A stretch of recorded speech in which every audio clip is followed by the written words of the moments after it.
Hello, everyone, and welcome to This Week in Hospitality Marketing, live show number 261. With us is a special guest co-host, and to make the introduction, since she was the instrumental person in bringing this gentleman with us, is Miss Adele Goodman. Adele, please, would you be so kind as to make the introductions? I would be delighted to welcome Dave Millili. We've been friends for a long time because I think that Library Hotel Collection was probably the first customer for Open Hospitality way back when when you launched in the early 2000s, I think. And wow, your career has gone in a lot of very interesting and productive directions since then. And I think that the whole COVID situation has really had an impact on your life. I think you've moved out to Arizona. Tell us, how has this COVID impact your professional life and your personal life? Yeah, no, it's funny, Mom. I'm having technical difficulties, but it's been it's been tough on all of us. I mean, it's been tough. Obviously first and foremost on family, but it's been tough on friends and colleagues in the industry. So we, and myself personally, I've tried to help people as much as I can in the industry, and it's really kind of heightened the sense of what we do at Angie Hospitality. A lot of what we did was convenience based and trying to help make things easier, and now we're trying to help make things safer. I just read an article. I'll share it in the link with everybody from the BBC. One of the most beautifully presented articles I've ever seen, talking about the future in the years to come after COVID and how it will impact our work life, our home life. And really amazing. I will share that for everyone. But it spoke specifically about the importance of voice-activated access to things. And I think I know in my home, I say, Alexa, wake me up at 8 o'clock. Alexa, remind me to take my vitamins. Alexa, turn on CNBC. All of these things remind me to what to buy in the store. I don't know how to live without it. And when I go to a hotel and it doesn't turn on Netflix, I have to, because I asked it there, don't know what to do. How are you? How is what you're doing at Hospitality?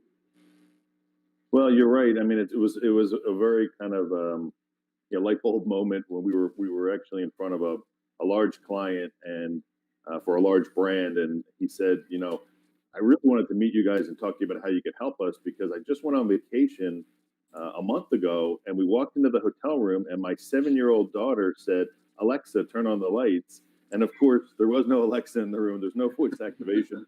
But you look at that generation now, which is how they're viewing the world. You just turned on their lights. Yeah, exactly. and so that's really what we're doing. Like I said earlier, I mean, we really were about convenience. How do you, if you're in the bed and you want to turn on the TV or shut off the TV or change the thermostat, you could do that through the Angie in-room device. But now it's become, hey, I don't want to touch the thermostat. I don't want to touch the remote control. And so now, like I said earlier, it's really this, what was a convenience has become really more of a safety measure. And so we're looking at, things we're doing with not only our in-room devices, but we have an app that we're launching that is an Angie on the go app. And, that's going to remove, those two components can remove on about a 3-day hotel stay, about 50 touch points. And that's what everybody's looking to right now. It's never before thought about, is my room clean, or what am I touching as much as you are now when you're thinking about your credit card, the pen, the room key, things of that nature. So things are changing quickly. I know that you know pretty much almost everyone, if not everyone. I know you know Dean Schmidt, which is with Basecamp Meta, Cab with Al Hoa, Director of Education, with Computer Associates, the motley-looking crew on the bottom of the screen. Hello. Is across from the pond. Wait, motley crew is here? Just north of France. Yes. The man with the beard and the dashing good looks is Mr. Tristan Hayward with 3 and 6 Agency, and the static picture of what he doesn't look like now because he looks more like Grizzly Adams is Mr. Ben Henley, also with 3 and 6 Agency. Yeah, sorry, I might be riding the mute button today on completely childcare related issues. So if you hear what sounds like a murder going on in the background, think nothing of it, guys. Nothing of it.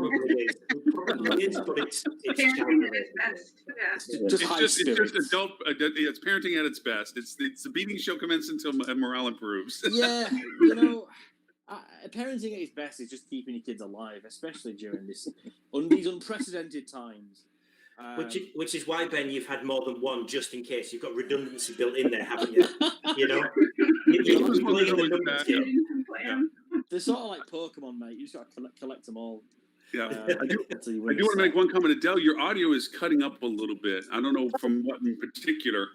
That's why I kind of stepped in real quick because it was kind of just a little. I actually pinged a couple others to see if it was just me or whether it's coming through. It was just cutting up just a little bit. So I don't know if there's anything out of the ordinary or what have you, but it just seemed a little odd for all that. But I'm sorry, David. Please continue on. I just want to make sure that everybody was well introduced to you as well. No, that was really it. I mean, it's just a quick funny story. I mean, I think. I had invented, and the owner of a hotel invented contactless technology back in the early 90s. I opened up the Mayfair Hotel. Our elevator broke, and the owner didn't have a contract on the elevator. So he brought in, he had some laborers who worked on his apartment buildings in New Jersey, and we had a guy who would sit on top of the elevator. And when someone walked in the elevator, they would say, Mendoza, 5th floor, and he would manually take them up to the floor. So after 3 days, we finally got the elevator fixed, but the guests were so conditioned that we were at the front desk and we heard this one gentleman saying, Mendoza, 4th floor, Mendoza. And we said, oh, the elevators are fixed. Just push the button. So I think we invented that back in the 90s and we just didn't. So you kind of like a guy out of the elevator shop, right? Yeah, exactly. I can't tell you how many times I find myself in airport washrooms holding my hand under the sink waiting for the water to turn on. Yeah. Like, turn the tap, So is everybody telling me that there isn't a little like imp thing inside my Alexa? So it is actually It's a sprite. No. Chris, it's a sprite. It's imps don't fly, sprites fly. They got to fly over to the next thing to make it happen. So no problem. Yeah. So don't ruin the illusion for my 7-year-old either. Actually, anything that addresses elevators so people don't have to touch the button? We're looking into that. We don't currently today. I mean, our focus. I mean, right now, we're doing. I mean, we really are focused kind of on. There's been a lot of talk of it, and we know it's at high tech every year, but the guest room of the future. So we're really trying to build or acquire technologies that enable, again, originally it was convenience, now it's safety, but we're trying to make sure that when you check in, you can get your mobile key through an app and check in through the app. You can use your phone to talk to Angie and say, hey, Angie, I need towels, or hey, Angie, I want to order a cheeseburger when you're at the pool. And then when you go into the room, that same experience where you can use Angie to turn on your TV, you can use a casting device. So again, removing those touch points. We're even now enabling Angie to be the PBX system so that you can actually call the front desk through the device, and you could, God forbid you have to call 911, but you could do that. And we're just finding that hotels are really embracing that because nobody is really using, hotel voicemail anymore. Nobody's calling room to room. You're really only calling the front desk. And if you can eliminate those costs and add value through the voice assistant, then it's really just kind of a win-win for the guest and the hotel as far as cost. I remember when I was taking hotel law in school many, many decades ago, that they said after Connie Francis had been attacked in a Long Island motel after a concert, everybody has to have phones and no matter what. Yep. How are you getting around that? Well, the laws now are just that you have to be able to dial 911 from the room. It's really not, and so it doesn't really specify that you actually have to have a physical phone. The law, so as long as you can actually, so the Angie devices have a touch screen on it, so you can dial 911. So a couple things, you have to be able to dial 911 without putting anything in front of it. So it can't be 1-911 or 9911. And then second, it has to, there's new laws in the past, it has to give the location. And so that's what we do. So when somebody dials 911 through a room through Angie, not only does 911 get the actual location, the front desk gets which room called 911. And that was always a challenge because you have somebody call 911, the police show up, it's a 600 room property, Right. and it's like, okay, where do they go from here? So, so we basically, we put in a whole system, which is the in-room devices, and we have, phones, it's all cloud-based. We have phones that we put at the front desk. So it's a massive savings. I mean, on a 150 room hotel, hotels can save over $1,500 a month and have the Angie devices in the room. So it's a pretty good, like I said, it's a win-win. It works good for the guests, and it's a savings to us. So it's not actually an expense. It's more savings than expense. Yeah, you would. So if you were a 150 room property, you could basically pay off the devices in 2 months, and you'd have, on a 3-year contract, you'd have 34 months where you'd be saving money that you could put into mobile keys. You could put into Google pay-per-click marketing or any other, areas of the property that you want. So I think from an ownership group, and being an ex-GM, I'm always thinking about, okay, well, how's the owner going to feel? So if somebody says, hey, when I launched Open Hospitality, we were all about giving away websites and making money on the bookings because owners didn't want to spend $50,000 for a website in 2004. So I'm always thinking about how do we do things at Angie that are, digestible for the GM, for the director of sales, and for the ownership group. Speaking for my accent challenged friends at the bottom of the screen. No, Stuart's not here. I don't know what you're talking That's about. right. Yeah, no, for those who may have a slight tinge to their wording. Southerners? How Wait, does that from read? Jersey, you're saying there's a problem here? Right. Forget about it. Don't worry about it. All right, it's all good. Not for nothing, but the thing is, Angie, can you help me out here? Yeah, we do. Channeling my brother for a second. Sorry, you were saying. The device can handle different different dialects and different languages. Obviously, voice is the most widely and quickest adapted technology ever in the history of the world, and it's getting better. So when I say we're perfect, no, but I'd say we do a very good job. And again, it's always improving, and we're always, we are international. We have Angie devices outside of the U.S., and we're always getting feedback and making sure that we're addressing any issues that come up. Challenge accepted. That's all I'm going to say. Challenge accepted. Yeah, no, we're more than happy. Hey, up there, Angie. Can you flip lights on? See if front desk is awake. Put big lights on. So, David, I have a question for you. Sure. We have whenever we've hosted any type of technology-based webinar, educational event, the most common feedback we hear is, "Oh, I'm going to have to pay some money in order to get this solution, plus implementation time, and then getting buy-in from your staff." Of course, right now, hoteliers are being important, and I'm, of course, speaking from a HOA, so it's mainly hoteliers, but the industry overall is having to pick up additional expenditures due to cleaning and sanitization and so on. And of course, much more of this high-tech, low-touch technology. Are you aware of any legislation or anything that might help offset these type of necessary costs that hoteliers are going to have to take on? No, I don't. I mean, that's why, when I'm saying kind of this Angie PBX combination voice assistant phone, we're trying to position it where it actually can become, a savings for the hotel, and they can actually be saving money. And so when they look to implement it, it's not really this major cost. I think the biggest thing that I see and where hotels are failing today is that I understand we have to focus on cleanliness. Being an ex-GM, my rooms were clean, so I would never be worried about if my rooms are clean or not.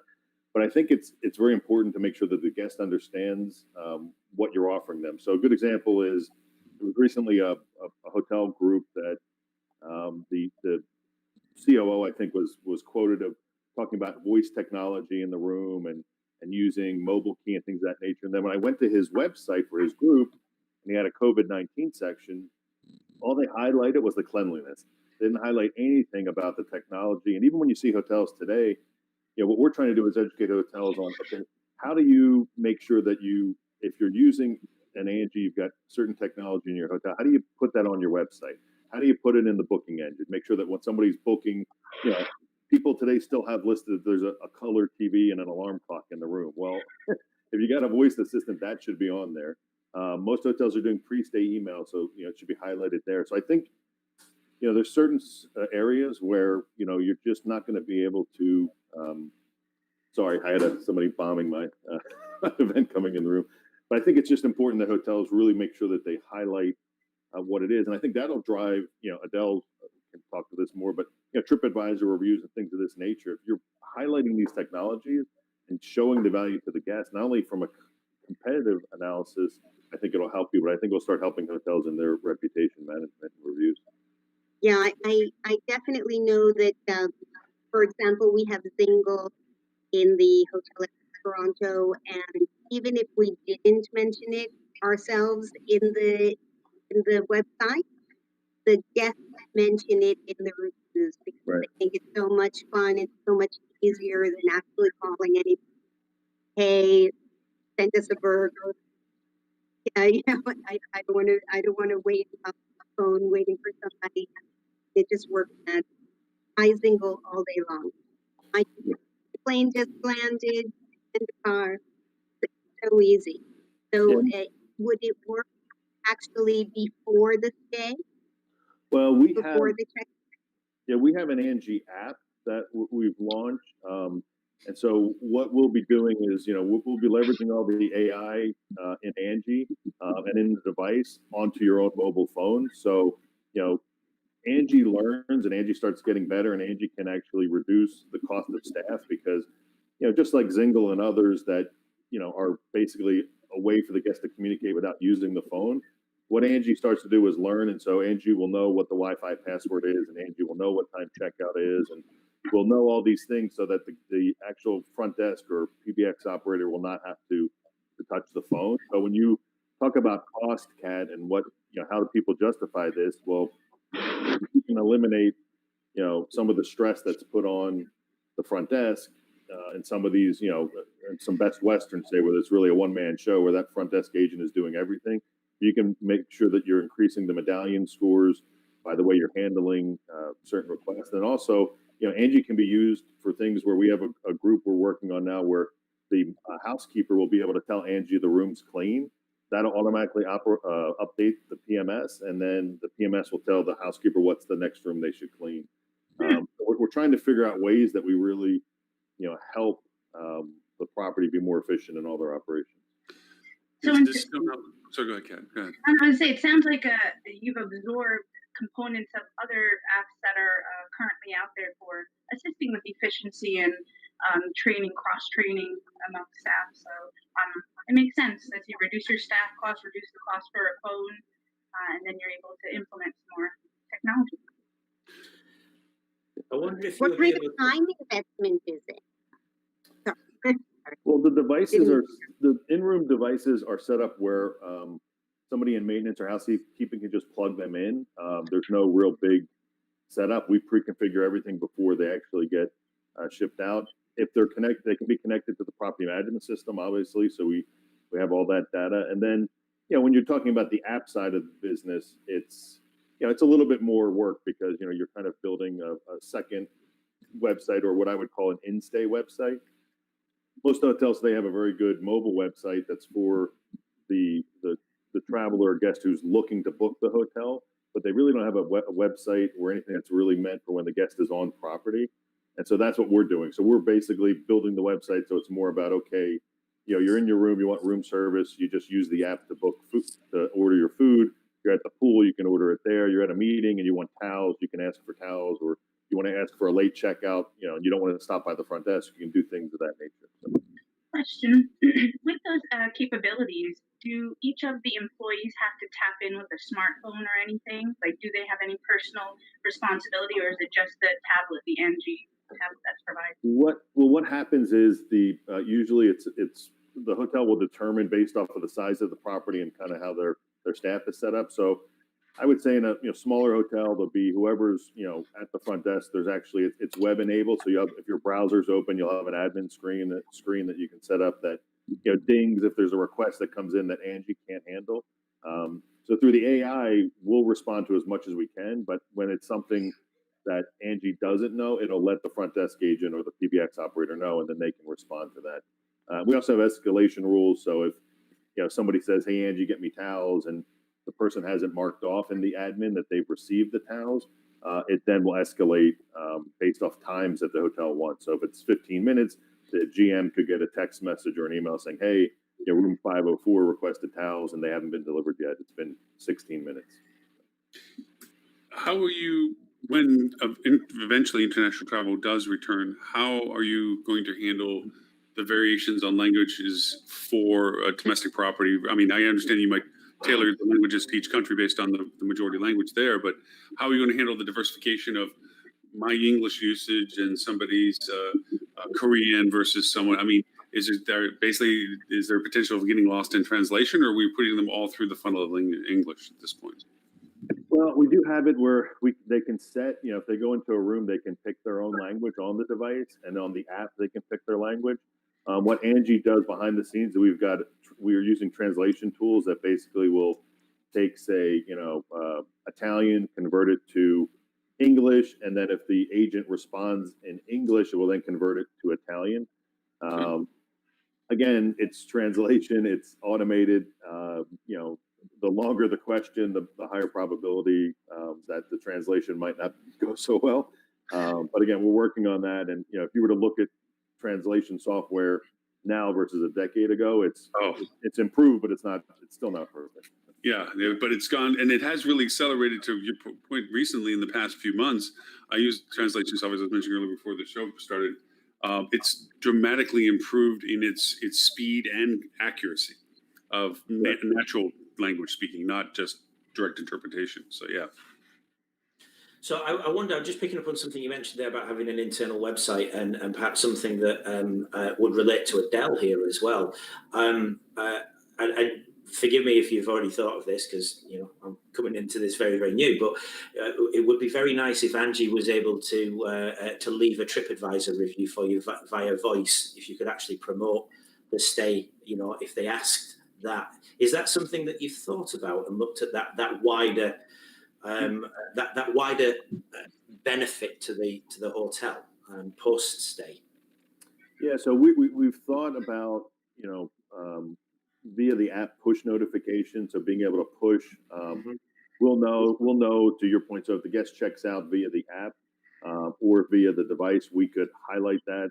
Since we're connected to the property management system, if the hotel's not already sending some sort of post-stay message, one of the things I like to do when we work with hotels is just review their kind of strategy overall. So, hey, what's your confirmation email look like? What's your pre-stay email look like? What's your post-stay email look like?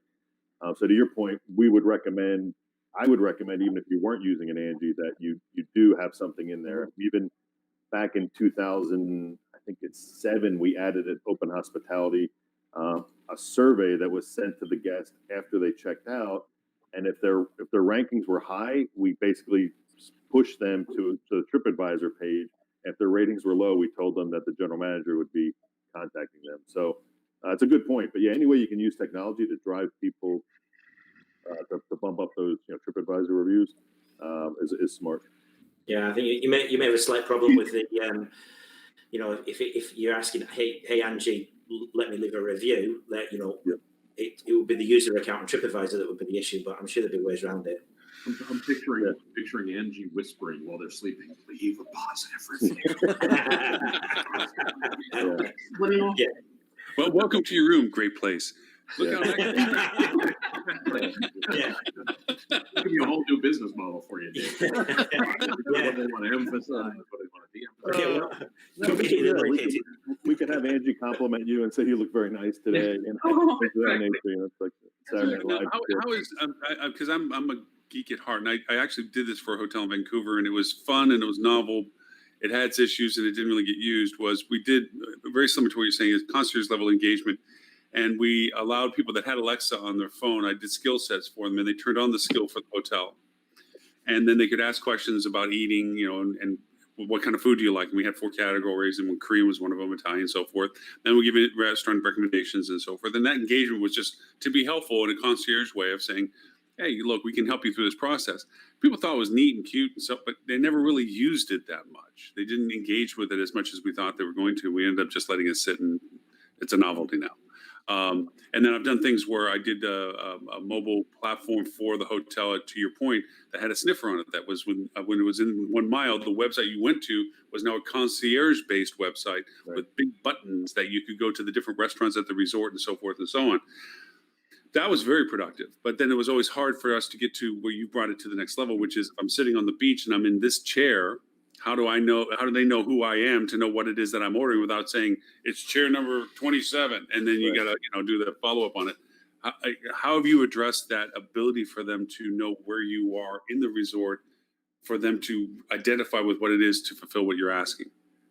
Well, we've done some things where we're looking at how the property can leverage QR codes to identify things, so people aren't having to type in a table or a chair number. You're right, though. I mean, it's really kind of how there's things you can do with beacon and Wi-Fi to actually identify through geofencing and targeting where people are at. ID badges, Dean. Yeah, so that's one way. But back to the other point, I mean, I think what's important too is that what's nice about either an app or the Angie device is the visual component. So voice is one thing, but it's also, if you're able to see, it's a lot different when you get back to your hotel room at 11 o'clock at night and you see a cheeseburger on the screen versus something saying cheeseburger. So when you see that bacon, all of a sudden, now, wow, I really want a cheeseburger. I shouldn't. It's 11 o'clock at night. That's the one thing too that we think that will help the voice component. So you can even have Angie kind of show you the menu and take you through different areas of the menu, and the app can do the same thing. Are there analytics, David, about are there analytics about what are the are you doing any kind of text analytics or natural language processing to say, hey, these are the kinds of questions we see regularly, these are the kinds of things people are asking us, so hotels can maybe tailor service to what people are looking for, either broadly or at specific times of day or things like that? Yeah, we will be. I mean, we're not. Angie is kind of a lack of a better term. It's really kind of a startup, and we'll be looking at all those things. So one of the things we're going to be looking at is what type of food is being ordered, what people normally order with that. Do they automatically order fries with their cheeseburger, or what side dish? What's the most common request? And also doing things times a day, things like that might be cool. Yeah. And also what we want to put in is reminders. So one of the things, that we know is that if somebody asks for extra towels on Monday and they're staying 3 days, we probably should give them extra towels because maybe there's 4 people in the room. Just every day, like housekeeping note to put those towels in. So every day the person isn't, just asking, for additional towels. So things of that nature. But yeah, we're really going to look at the data and really try to make sure that we're leveraging it in the right way. And we want to make sure that, the biggest challenge I think with technology is, if you leave it up to the front desk to basically tell the guests that there's technology at the property, that's a major failure point. So as I was saying earlier, you really need to be, letting the guests know on the website, in the pre-stay email, if they download the app, incentivize them to download the app, things of that nature, have promotions through Angie in the room. So you got to sometimes almost even trick them to use that technology. Well, if you order through Angie, you get, 20% off your food and beverage bill or things of that nature.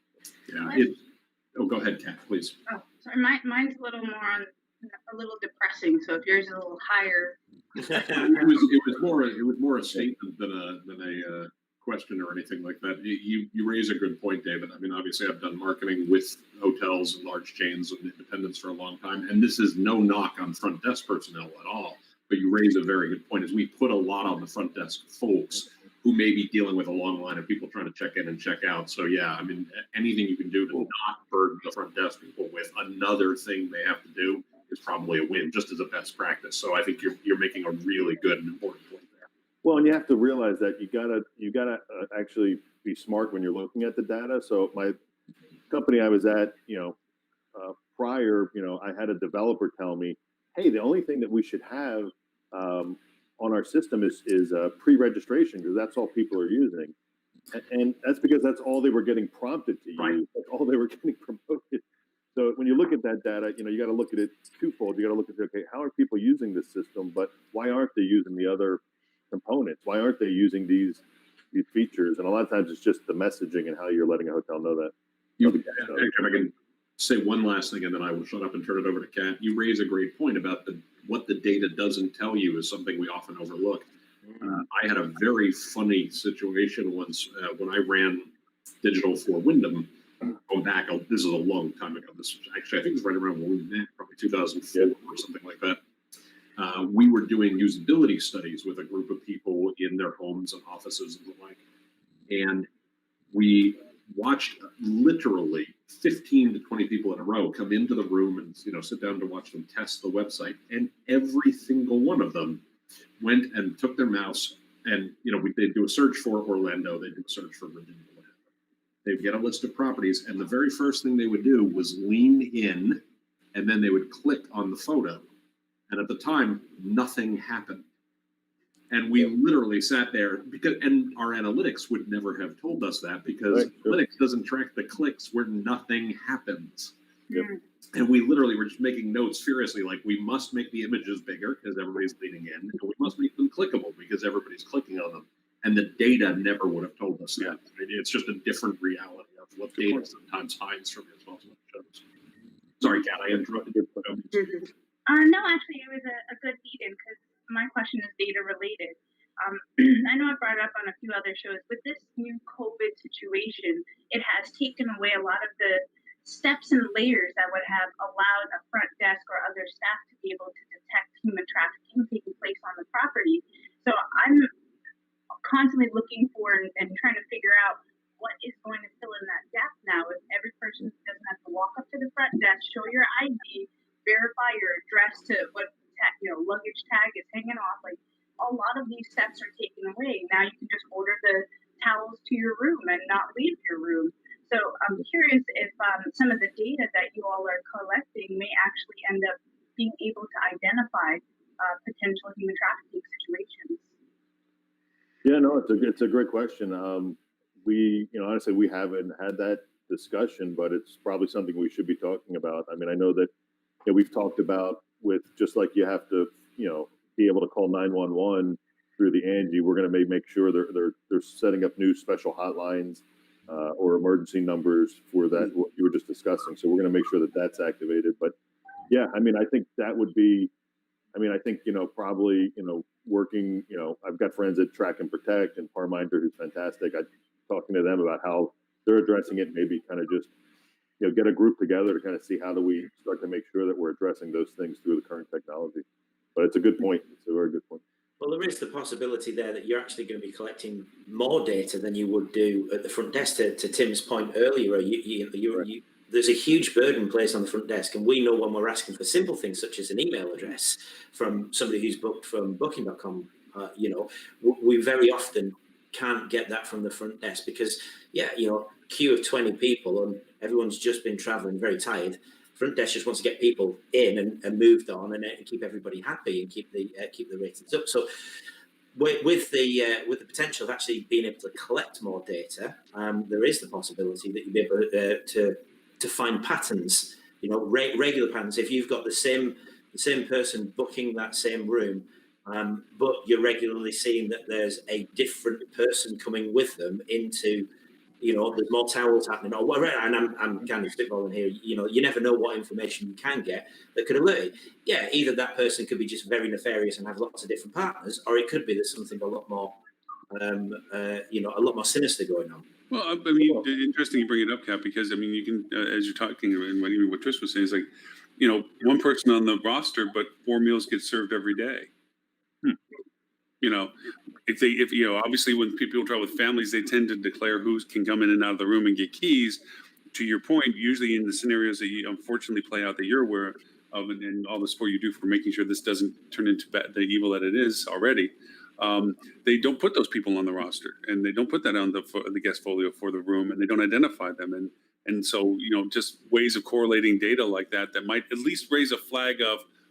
Let's have housekeeping check when they do their service, when they drop stuff off. How much are they really dropping off linen-wise and all the other stuff? And you start looking for other sources of data that might correlate to, is there a concern here for it? Like I think one of the articles of Robert finally got out for us today is the finding a meth lab at a hotel in California that were taking care of homeless people. I mean, these things happen. To your point, Kat, that they're behind closed doors now. We're doing this touchless thing. We're trying to be as distant as possible, and it's festering this problem. So yeah. You're also trying to get as many heads and beds as you can, right? So the will to turn somebody away just because of a suspicion is going to be much harder. One of the other thoughts that came to mind as far as technology, I know I've heard it with doctors' offices where for females they'll say, if you go in to use the bathroom and you're with somebody that is harmful, instead of putting the cup upright, you put it to its side. You create some type of system and that's unwritten where if you need help, like instead of saying yes, I need towels, say yes, I need towels and a car jack or something odd that would make out. But you might be able to subliminally or enter something that people in need might be able to hit a button and get help. Well, I think what's interesting is that it's tough too because you've got a lot of brands that are incentivizing guests to not take housekeeping, and they get points for doing that. So I think there's got to be something on property. So technology is one thing, but I think if you're a hotel, you still have to have certain systems in place where you check that room, even if the guest doesn't want housekeeping. And it can't just be a free pass where it's like, okay, well, we save money on housekeeping, we'll clean at the end of the 3-day stay. It should be where somebody checks that room. I mean, we've had really bad situations in Las Vegas. So I think there's things that the technology has to step in and help, but there's also got to be this. We're in the people business, and as if you were to wake me up in the middle of the night. At my core, I'm a hotelier. I mean, I manage properties. I've worked every job in a hotel, and I just happened to stumble into the technology piece of it. But I think that hotels really have to just really make sure they're doing everything they can to make sure the guests or whoever's at the hotel is safe. To your point, technology can't replace humans, but by the same token, they can augment and help with additional data, additional perspective that might just cause us to say, you know what, this is something we have to look into, not rely on the technology. Oh, we never knew or didn't tell us, or you can't do that to that point. But now, one of the things you mentioned about room service and so forth. So you have the security within the platform for authorization of acquisition, purchases, and so forth. That you have it where I can use it to buy things and get assigned to the room and everything. Yeah, so we have it where you can actually charge to the room, and then through the app, if you were a destination where you wanted people who were, say you were a casino and you wanted guests that were not, or I should say patrons who were not a guest to be able to actually, buy a drink or buy food, we can enable that through a third party like Stripe. So you can do it a couple ways. So either you can do it through a third party and we can process it, or you can just push the information into the property management system or the POS.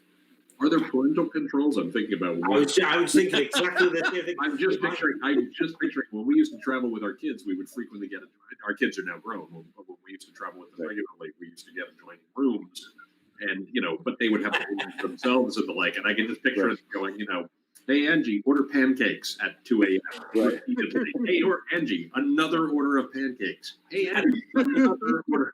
I think the other thing you would also find if it was my kids right now, you'd have the pancakes at 2 a.m. But if you check the analytics, it would also, looking for the voice search, you'd have probably 50 instances of "Hey Angie, fart." Daughter's son. I think I know about that. Yeah. That one out. Just definitely don't. Exactly. See, but that might stop the pancakes. Or is that something you're looking at? What fart? Yeah, exactly. We've consulted Despicable Me and the Minions. We're in the process of figuring out how we include that in the Angie devices. We don't currently have a parental control system set up, but we could actually, it's something we could disable a room from food, from food and beverage ordering. I think that would be key. Or billing to the room of anything or whatever. Yeah, exactly. I mean, in the casino, obviously there's going to be a server delivering the alcoholic beverage. So sure, I would hope they would check for ID. oh, my kids never drank when they were like I never. Mom and dad are in the never happened. Never at all. Yeah, I'm thinking the adult entertainment on the TV. That's going to be. What the hell? I didn't order that. No, darling, I didn't order that. Pancakes. Right, I asked for pancakes, exactly.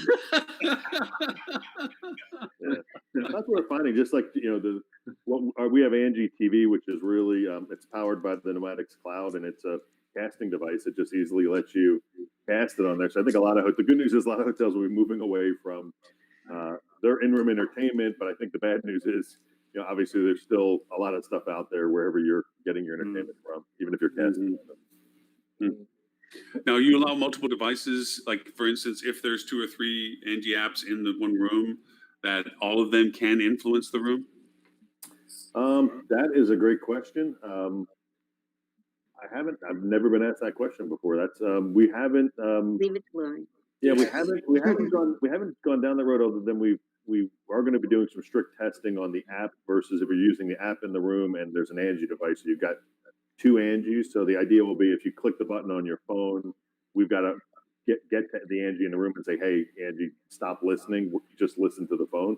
I haven't done the multiple devices, but that's a good question. I would assume we're going to run into, I think we're going to run into some issues just like you would on an iPhone if everybody in the room just said, "Hey Siri," and they all have that functionality turned on. But it's a good question. But I'm sure somebody smart on our team will figure out how to solve that. I'm just figuring if I go with my wife, my Angie ain't going to work. Yeah. I was going to say Amazon haven't figured it out with Alexa, because I've got an Alexa on every floor, mainly because my kids love listening to music in different rooms. But if you're in the middle floor and say, hey Alexa, it will answer in 3 different blocks, and sometimes it's a bit of a random mix as to where the music's going to turn on in your house, which is always fun, especially when I'm home. We moved from a 3-story house to a 2-bedroom apartment. I have one sitting right here. I have one sitting in the next room, and I have one sitting in the next room. And God forbid you should say something as you're walking from one room to the next. Exactly. Because literally, the bedroom starts shouting at you, and I'm like, I was like 20 feet away from that. What happened, man? Yeah. Well, I have one in the bedroom on my side, one on my husband's side, one in the bathroom, and one in the living room, and one in the kitchen. See, how do you each talk to it? That's I have a question. The question for us is that we know if, like, for a hotel suite, we can set up so there's a delay and the two can talk to each other. Unlike Alexa. Yeah, exactly. If Ed was here, he'd be wearing his tinfoil hat saying how he turned his out and threw him into the trash. But yeah. Since this application is able to collect data, does that mean that there's some like GDPR requirements involved where they have to approve or agree to have any of this data collected? Yeah, in Europe, there'll be an opt-in for the app, and there'll be an opt-in on the Angie device in the room. But not in the States, we don't have that. But yeah, in Europe, yes. Yeah, good question. By the way, I apologize. I had let everyone know I could only stay till 12:30 today. I just got a buzz and I needed to drop just a couple minutes early.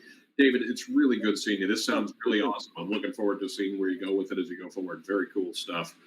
Great seeing you all. I will look forward to seeing you next week. Hope you have a great weekend. Stay safe as well, everyone. Thank you. Tim, before we run on, bunch of podcasts about where to find you if people want to know more about you. TimPeter.com, TimPeter.com/podcast, or TC Peter on Twitter, Tim Peter on all the other social channels. Awesome. Tim, thank you as always. Be well, everybody. See you soon, all right? Take care, Tim. Thank you. So, long-term road for this, David. I mean, obviously, you're talking about the audio, you're talking about the multilingual, you're talking about the multi-user, you're talking about the data collection. How do you see all this? I mean, you're already talking about touchless purchases. You're talking about touchless controls. What's the long, like, down the future? You're gonna have the ability to influence more things. Do you feel you can diminish the amount of staff necessary because it can help create a more higher efficiency to those that are still on property? I mean, how do you see all this in the long-term play? Well, I think that, being in this business, it's a people business. You're always going to want to have people, but I think you're going to want them to excel at taking care of the guest and not have to be there to do things that they shouldn't have to do. So we can see, Angie checking somebody in, being a kiosk, in the lobby where you go up to Angie and she assists you in your check-in and pushing you a mobile key. We can see that where, Angie's a concierge, where, for properties that can't afford a concierge, or maybe it's a different type of property where somebody could either be in the room or be in the lobby and ask Angie, when's the next airport shuttle going to be here, and things of that nature, or where's the closest, pizza shop. So we're seeing as we evolve, it's really about making it easier and safer for the guests. So if you're in the room, one of the things we're going to be adding, which, when I first started commuting to LA, I had to go to the bank and get $100 worth of singles because I always kept forgetting to bring cash to tip housekeeping. So we're going to enable guests to tip the housekeeper through I'm the glad app. you referred to housekeeping when you mentioned that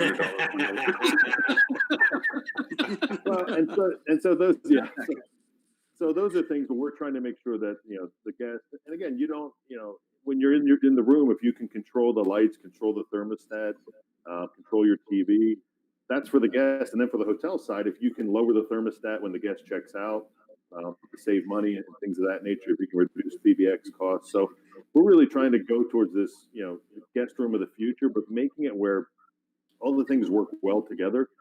It's kind of where, the reason why you have, I've got a MacBook, I've got an iPhone and an iPad, they all just work well together. Mm-hmm. And we're really trying to accomplish that when it comes to the, the in-room on-property technology for hotels, because look, we realize that, when you open a hotel, you throw away the key. It's open 24/7. It's unlike any other business.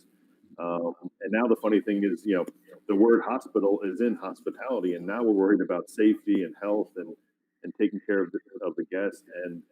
And I think if we can help allow hotels to focus on really providing an experience for that guest, versus when I walk up to the front desk at 9 o'clock with my bag, and the front desk agent says, "Are you checking in?"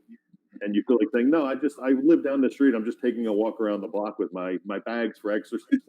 And some people want it. Some people want to interact. If I'm checking at 8 o'clock, hey, maybe I want to see the front desk person. But if it's midnight, man, it'd be great if I'm in the Uber. I just check in, get to the hotel, get my key, and go to sleep. And my TV works. Maybe I want to watch one last episode of something, and that's it. So we're trying to just make things easy for the hotel. See, I see so many fun things you're talking about. It's like, putting more technology on the elevators, as you originally first started the conversation with. As I walk up to the elevator now knows I'm there waiting for it. I don't have to touch anything. It doesn't know where I need to go yet, but once I get in the elevator, I can talk to it.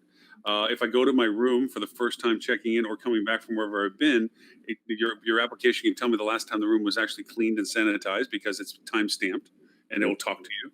I can see those things happening in whatever is still a concern for people in future tense as to how much, whether, we know that the impact of what we're going through now is longer than the actual threat of it. We know that eventually they're going to find solutions to the things, but we're still going to have a residual concern as to the unknown. Beyond that, is do we still want to now just touch buttons again and all that kind of stuff. So I can see where your app can really begin to go as you start adding more sensitivity to things, traffic on hallways, walkways, traffic patterns within resorts, gates and doors that open that are exclusive to guests, with do the near field thing, whatever it is. I mean, you can see all those things kind of evolving into this, less for the staff to worry about, more for the staff to be only focused, as you said, on the how can I make your stay the most pleasant possible? What is it that we can do most beneficial for you?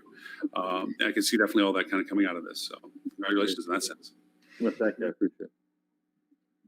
Dean, you look like you were going to say something, then paused. No, I was just thinking about adaptation of technology and how, because one of the reasons I was thinking about is if anyone's ever traveled internationally, which I'm sure many of us on this call have actually, you go into a hotel room internationally, they have one very simple functionality built into their hotel rooms that for some reason in the United States nobody does yet. And that is that when you walk out the door, there's a little key thing right there by your door. You pull out your key and it shuts everything off, right? All the lights in your room, everything gets shut off. You walk in, you put it back in, and the lights come on. Very simple, very basic, and yet nobody in the United States has it. And so I'm thinking about that in terms of, okay, so for adoption of technology like this, what do you see as the hesitations and how do you get that into mainstream? Yeah, I mean, the funny part about that is, I stayed at a hotel in London, and I guess they must have had a lot of U.S. guests who complained. So that when I checked in, there was already a key in there, keeping everything on. But yeah, I mean, the technology can accomplish those things. I mean, we can, through the app, through the access points, knowing that the person is in the room using Wi-Fi, they're not on the network. We can do things of that nature. I mean, because we can even take it to the level where, through our sister company Global Reach, which does Hotspot 2.0, we can even throttle the bandwidth based off of loyalty level to certain rooms or certain locations of the hotel. So if we can throttle the bandwidth, I think to your point, we can tell, hey, nobody's logged onto the network in the room. First hotel in New York that I was GM of, we even had motion sensors that shut the air conditioners off and could tell the maid if somebody was moving in the room, whether or not to go in or out. But I think through the app, there's a lot of things we could do, and we can then relay that down to the front desk or to housekeeping. So it's really one of the things I think that my team is excited about is that a lot of us, almost all of us, are all hoteliers at heart. So we're not technology guys who stayed at a hotel and said, hey, this would be cool to have. We're always thinking about how does this help the hotel? What's it look like for the head of housekeeping? What's it look like for the front desk agent? How's the GM going to get reporting, to your point? And so we're always trying to strive to get better. But I think that's a good idea on how do we actually help with the actual efficiency of the rooms. Too bad Stuart wasn't with us today. Stuart Butler with Fuel Travel has a keyless check-in. I'm sure you guys could probably go back and forth on tech pretty strong with it, because they've become very, very popular in the past few months for obvious reasons, with this ability to go in and get into the room. And to your point, and to what Dean was mentioning about the control of the room and so forth, because now you're talking about the Marriott dream of the room being pre-chilled, pre-configured for your personal preferences, kind of thing. So if we're not just talking about whether the power is on in the room, but also it's your room, only you can walk into it, and it's set up the way you wanted it, and their pre-arrival information, whether it be pillows or linens or whatever, are designated correctly in the room prior to your check-in. So I can see where that would all be augmented by what you're doing. So yeah, I think that the key card thing that you're talking about there, Dean, that is so prevalent over here in Europe, is it's definitely a feature for the hotel and not for the guest. Because personally, and I know I can speak for Ben here as well. If I'm ever with my family somewhere hot or wherever we go abroad, because it's the UK, we don't see the sun; it doesn't exist here. Whenever we go somewhere warm, I want to make sure that I walk into that room. It's like a refrigerator. It needs to be icy cold. Otherwise, I am literally going to melt. Yeah. And when the maid goes in and pulls the card out after she has done the cleaning, and I walk back in and it's like an oven, Tristan gets very grumpy. But I can give you guys a list of common items you can find at a hotel that jam nicely into that socket. This is the true. Aircon running whilst you're around there. One summer, I came back to a hotel room in New York, and it was like a fridge. It was amazing. It really was. I think it once stopped powering my computer, which I really needed recharge, and that was a surprise. Actually, last night where I am now, I flipped the switch and nothing was charged when I woke up. There are always little backfiring of things that don't quite do what you hope that they would do. No. I like the hotel rooms that have no plugs near anything that you can put something on, right? To charge what you need anywhere in the room, except for maybe if you dangle it over the sink in the bathroom. That's my favorite combo. Or the socket that's behind the bed or underneath. Ooh, yeah, we have to crawl. Yeah, you've got to get under. Yeah, those are my favorite. Yeah. You better really and you have to unplug the lamp to use it. That's yeah. Oh, good times. So here's my question, and I hate to take things on a more nefarious route, but of course I'm going to make. Is there any temptation with Angie to so privacy when it comes to voice and listening to people? Privacy is a big thing. Although I feel it's becoming less of a thing now as people get more and more used to various devices, watches, and little discs listening to them. Is there, or have you explored the potential of listening to what goes on as much as you can in a hotel room and trying to either preempt requests or collect some kind of quantitative data? For example, if I was in a hotel and I said to my wife, "Oh bloody hell, I could do with another couple of tea bags or some coffee," and then magically they turned up on my door, I'd be both horrified and impressed in equal measures. So I think the question is are you taking or have you entertained steps down that slippery slope yet? No, so I equate it to, if you think back maybe 7 years ago and you went to one website and then you went to another and it showed you what you were looking for, you were like, oh my God, that's creepy. How do they know I was looking at the new iPad or what have you? Now when you see it, it's just like, oh yeah, that's the iPad. Maybe I'll buy it, maybe I won't, whatever, and you're kind of just okay with it. Mm-hmm. Today, everything we do is off the trigger of Hey Angie. So we aren't listening. Actually, the guest can hit a button and deactivate even the listening for Hey Angie.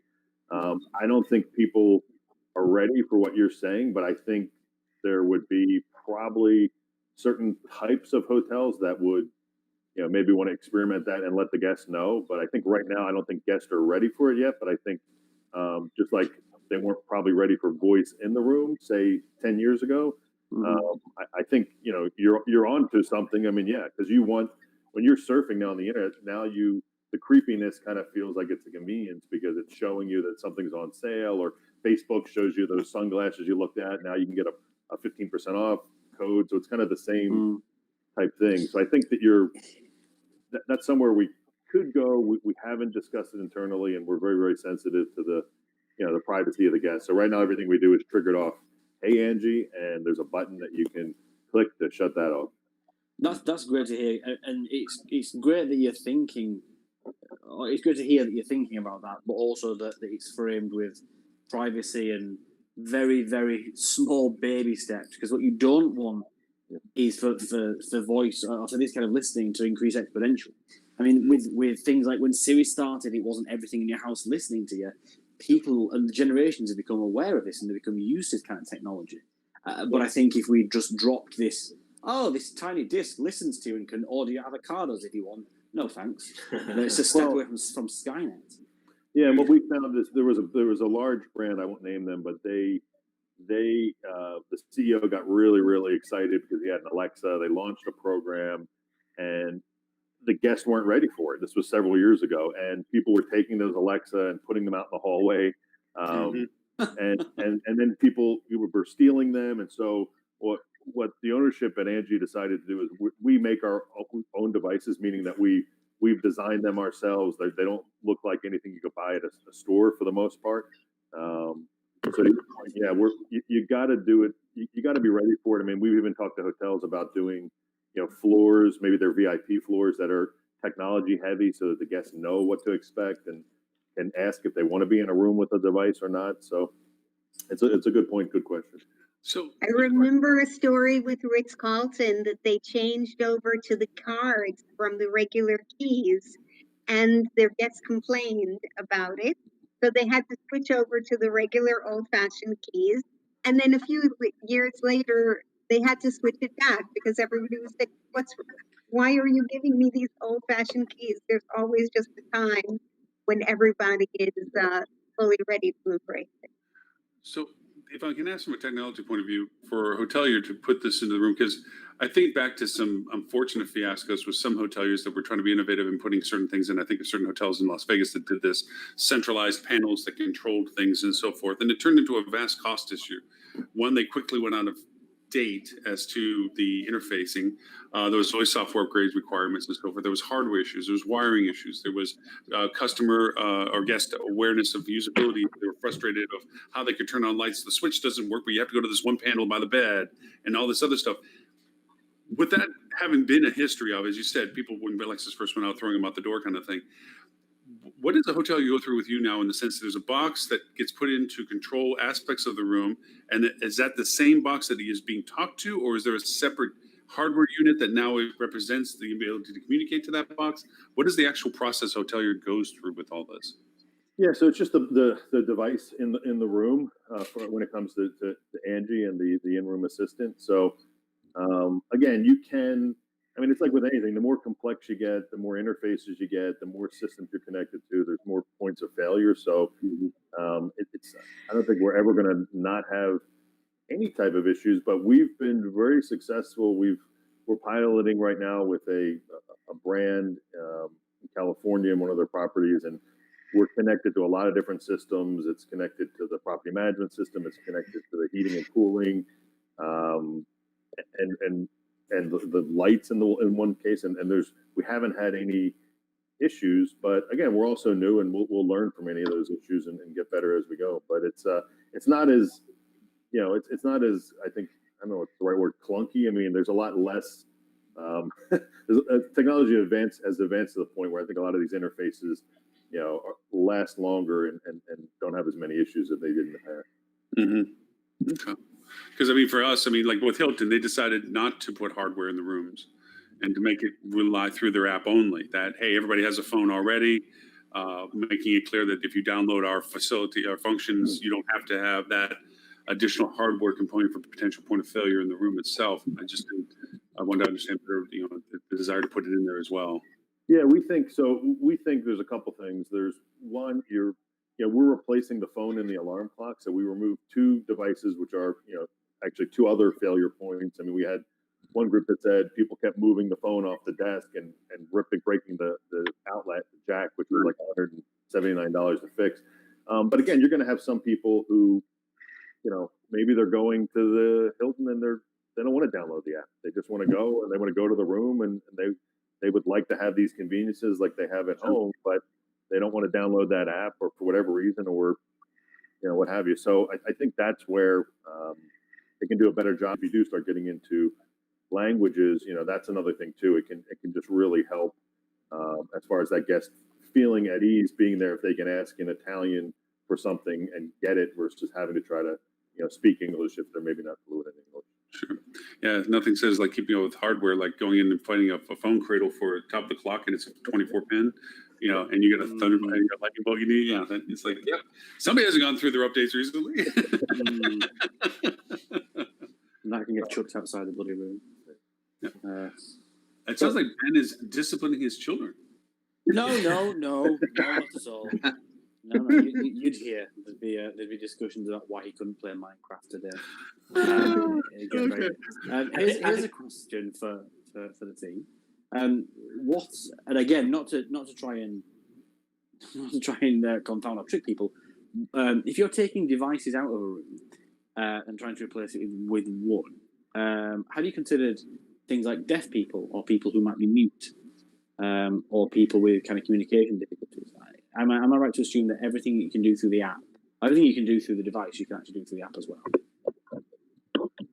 Correct. Yeah. I mean, another good question. I mean, the Angie in-room devices are touch screen, so I know that's not going to help in certain cases, but so I'm thinking through. So we've got it covered. You can say or you can touch the device. If someone can't see or speak, I don't have a solution today for that. No, and again, this isn't me trying to have like a gotcha moment. I'm just trying to play devil's advocate because that's what we do best over in England. Really awful questions like, have you thought about this terrible thing? What if everybody explodes? Yes, but what if it's redheaded aliens with green antennas instead of blue antennas? Well, then we're all doomed, Lauren. What happened if there was a terrible virus? Oh, wait, hang on, we didn't have that one. Angie, could we start 2020 again? No? There's no plug-in for that yet. We're working on that. It's called 2021. All right. So there is also a reason, David, why you wouldn't want Ben and I working on the Angie software as well, especially because we'd probably change the responses just for fun. Yeah. Hey, Angie, can you do this? No, I can't. Get it yourself, you lazy son. There might be a market for that. There's an actual there's a boot camp gym in LA. I can't remember what it's called, but you go and it's like this hour workout, and they basically insult you the whole workout.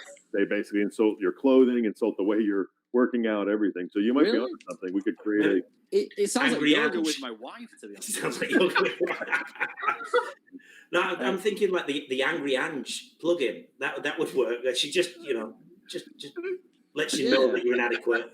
It's like if I went away without my wife, I need somebody there to nag me. And make sure that I do things. It's fine where it's at. Angie, can I have another pizza? Are you sure? Yeah. if your wife's okay to record some of those responses, we can upload a special unit for you and ship it to your house. That way you don't feel lonely when she's not there. Yeah, Ben, I don't think it would be Angie can have another pizza. The response wouldn't be, "Are you sure?" It would be, "Are you sure, Tubby?" That's probably what the answer would be. Yeah. I think you've had enough, son. I think you've had enough. Yeah. You could take that a step further and have other plugins like with your pets plug in. So when you sit down to eat your cheeseburger, Angie makes sounds of a whining dog who wants your food. You see, Dave, I go to hotels to get away from my life, not to replicate it in just another room. Dave, this is about the time where we fall off the rails. I think I'm gonna get going. And we're like, wow, what if we do this and just totally twist it into something that's not going to be any benefit? This is also the point that Lily normally comes and joins and makes us all. Lily pops in about this point and starts bringing us back into, because then we start going off on these tangents like, wonder if there was aliens, and then that's, yeah. So The thought I had about Lily that I thought she would say at this point is when you were discussing how to let the outside world know about this technology. You see a lot about the different cleaning and sanitization steps, but the technology is not mentioned. And Lily had brought up on a webinar for us and also on the show that even in your responses to positive reviews or negative reviews, you can mention different words so that way when you're searching it, it will trigger it. So I was thinking, a lot of what you had discussed, you can easily put it into responses. Hey, I'm sorry you had a long wait time, but we're working on this new Angie product, and it would end up being a nice little way of plugging yourself and then showing the outside world that you're taking steps for their safety. So I have a kind of a geeky question with high tech being what it's now going to become, for this year anyway, virtual, and you having a product that is innovative to the market now and goes towards addressing some of the key issues the market has now versus how different the world may or may not be in a year from now, but knowing that it's still going to be a value next year. How are you getting your message out? Because I know a lot of hotels simply, and I think Kat brought it up even earlier, we ain't spending, we're in survival mode. We are do what we have with what we have with us now. Let's not get any craziness here. Let's keep the money in the coffer or pay for what we have to. How are you getting past some of that objectivity and getting your message out to the people that may go like, hey, that's a great solution. That's something we need to act on. Yeah, so it's a good question. I mean, it's, obviously ITB was canceled, which was very disappointing. We had some ITB too, yeah. great meetings lined up. High Tech has been pushed back. Obviously, it'll be a virtual event this year. We've done stuff, so we work closely with a good friend, Alan Young, and Puzzle Partner, and we're doing some thought leadership articles to try to get the word out there about Angie and how you can leverage different technologies to help. We really think that hotels now are looking for solutions to make the guests feel safe, and we're fortunate enough. We have some OpEx models that we can work with hotels. We can, go to hotels and say, hey, look, if you want to just do a floor, let's do a floor of Angie's, and let's figure out how you promote that to try to, take care of those guests who are coming. But it's tough. I mean, we all know it. I mean, we're all on LinkedIn. We see our colleagues who, don't have jobs, or we see hotels that are closed, or we see the hotels that are opening. So it's tough, but we've got two great people. We just announced Chris and Ilaria, who joined the team. Chris is in the U.S. and Ilaria is in Europe. And this business is normally a face-to-face business. People like local. They want to meet you. They don't want to do things over the phone. So we're trying to leverage, different technologies like Zoom, and we're going to do whatever we can to try to get the word out there and try to obviously close more business. But we're also very sensitive to the fact that hey, look, we know you're going through a tough time, and we're not going to, if you tell us, hey, I'm the GM and I'm answering the phones and I'm cleaning rooms, we're not going to send you 6 emails saying, oh, what's changed for you in a 2-week period. So we're, like I said, we're hoteliers. We know what they're going through. Some people on my staff, worked in New York after 9/11 and did many jobs as occupancy levels dropped. So we're a pretty aware group on what the industry is going through and what it's like even when it's good times, how tough it is for hoteliers and how busy they are. So we're gonna just try to get the word out there. We do a lot on LinkedIn. We'll be doing press releases, and we're going to be trying to do case studies and really just educate hotels on, and in some cases it might not be just the right time. But we see that, things are moving this way. And like I said, it was a convenience. 6 months ago, everything was about convenience, and now it's more about convenience and safety. So if a hotel is able to, work with us, we'd like to help them, improve the whole experience for the guests and make them feel safer. Well, we fortunately have Strata on our call. All the people you don't want to know, and especially your market, Ben and Tris do. So you just scratch that as baseline, but all the cool people that you want to know, Kat knows. So, you Sounds good. Dean and I are somewhere in the mix there. Yeah, we kind of know a couple people. That's about it. I was going to exit shortly, but part of my exit was going to be, hey, David, I'm going to be in touch with you for a contact event. So definitely look out for that. But I'll use that as my segue. I do have to step away. Our convention is next week. Oh, yeah, that's right. The 13th. So my emails have just been crazy. So I thank you, and David, it was excellent meeting you, and you definitely will be hearing from me. And Adele, I'm going to see what I can do for you. And you guys, you have a great weekend. And if you're trying to find me right now, because I'm in World O Ahoa, definitely email me at Katija, KATHIJA @ahoa.com. And that's how you can find me. And that's why I don't say her name, because I can't say Katija. I will forget it 5 minutes from now. Well, thank you. Perhaps, David, we could build in some type of pronunciation app into Angie. For being a host, I'm terrible with names. Everybody knows this. Kat, thank you very much for your time. Great to see you as always. Congratulations on the next week. I know it's going to be a huge success with you. Say hi to Stephen for all of us, which if you would. Thank you. Absolutely. Take care, everybody. Kat, thank you so much. Hey, David, are you comfortable talking about price ranges as to if a hotel is considering this at whatever level? I know obviously the more they involve themselves with you, the prices vary and so forth, but just from a perspective of being interested in it, what kind of baselines are we looking at? Yeah, for the devices themselves, we've got 4 different Angies, and they range anywhere from 100 to 400 based off of different functionality, size of screen. There is a reoccurring monthly fee and a setup fee, which is, typical of how hoteliers are used to paying for things, a couple, dollars per month. And on the app side, it's really a little bit more bespoke at this point where, we're going in, and whether it's a one-off hotel, it might be, depending on what modules they want. So that's just really, I wouldn't want to throw anything out there because there's so many different type things that people could connect. But our PBX solution, like I said, you can save 100 and we did a quote for 161 room property, and they're going to pay for the devices in 2 months, and they're going to save $1,700 a month versus their traditional PBX. So they're going to save money, and they're going to actually have a voice assistant in the room. So there's some pretty cool things we're doing. The casting is, if not but it was really, when we built our casting product, it was really about being kind of just ease of use for the guests. So it's probably one of the most functionality at the least cost for hotels.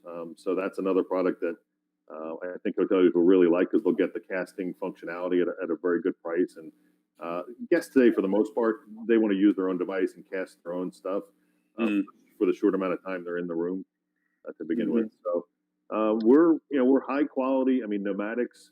Angie is buying Nomadics, and Nomadics has been around for 20 plus years, and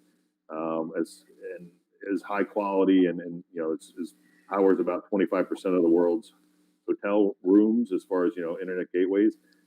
So good news about us is we're affordable, but we're high quality.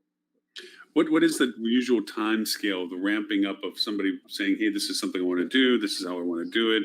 And I know it also involves on how many components you include with that, what it connects to and so forth, but usually from inception, and how much customization or branding do you allow within the platform itself for the hotel? How does some of that work in timelines?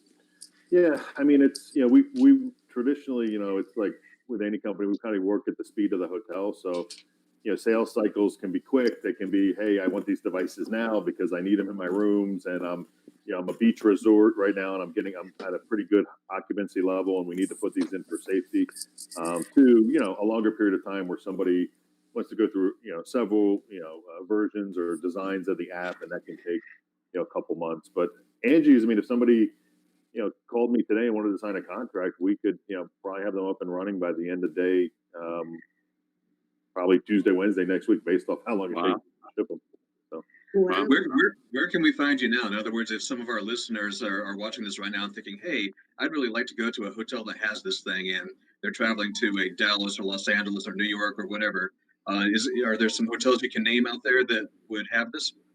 yeah, unfortunately, a lot of our hotels are like many that are kind of closed right now. So Mhm. I don't have any I could name. I mean, what I would say is go to Angie.ai, which is our website. It's got some of our hotels listed on there that you could take a look and see the devices and then actually see the hotels. I just started this position July 1st, so I'm a month into running Angie. Before I was at Pneumatics as the chief commercial officer, helping Pneumatics, Global Reach, Intertouch, and Angie, and the overall sales and marketing. So, and I would just say if anyone's listening, just keep if everyone's on LinkedIn, just keep looking. We'll be showing new customers, new case studies, and things of that nature. We'll be using all social media, but predominantly LinkedIn.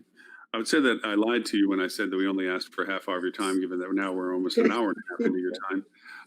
But it usually works out well like this, that when we have the privilege of having a great guest co-host such as yourself, that we get to really just take the time to talk and ask and learn more and understand. And my mind has changed up and down many times through your conversation as to, I've always been resistant to putting hardware into the room because of the hotel based as I've been, oh my gosh, now I got to babysit the piece of technology, and is it going to still be alive, or did I just buy a dinosaur that I just didn't know turned into oil yet?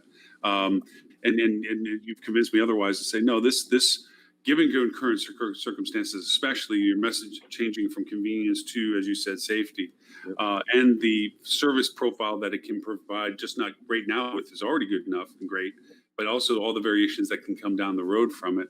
And your answers to some of the stuff has really made me think that this is something that people should look at with their hotels in current and future tense, as to, given the new whatever we want to say normal of the world is 2020 or 2021, it's going to be a part of the program. These things will become a part of whether it's the interaction between phone or hardware in the rooms. There's going to be a value proposition to the hotels. So thank you very much for all the extra time today. I mean, we're not trying to kick you out. You can stay and hang with us, because we're just going to run off the rails and talk about all the rest of the stuff that we usually just throw around topics and so forth.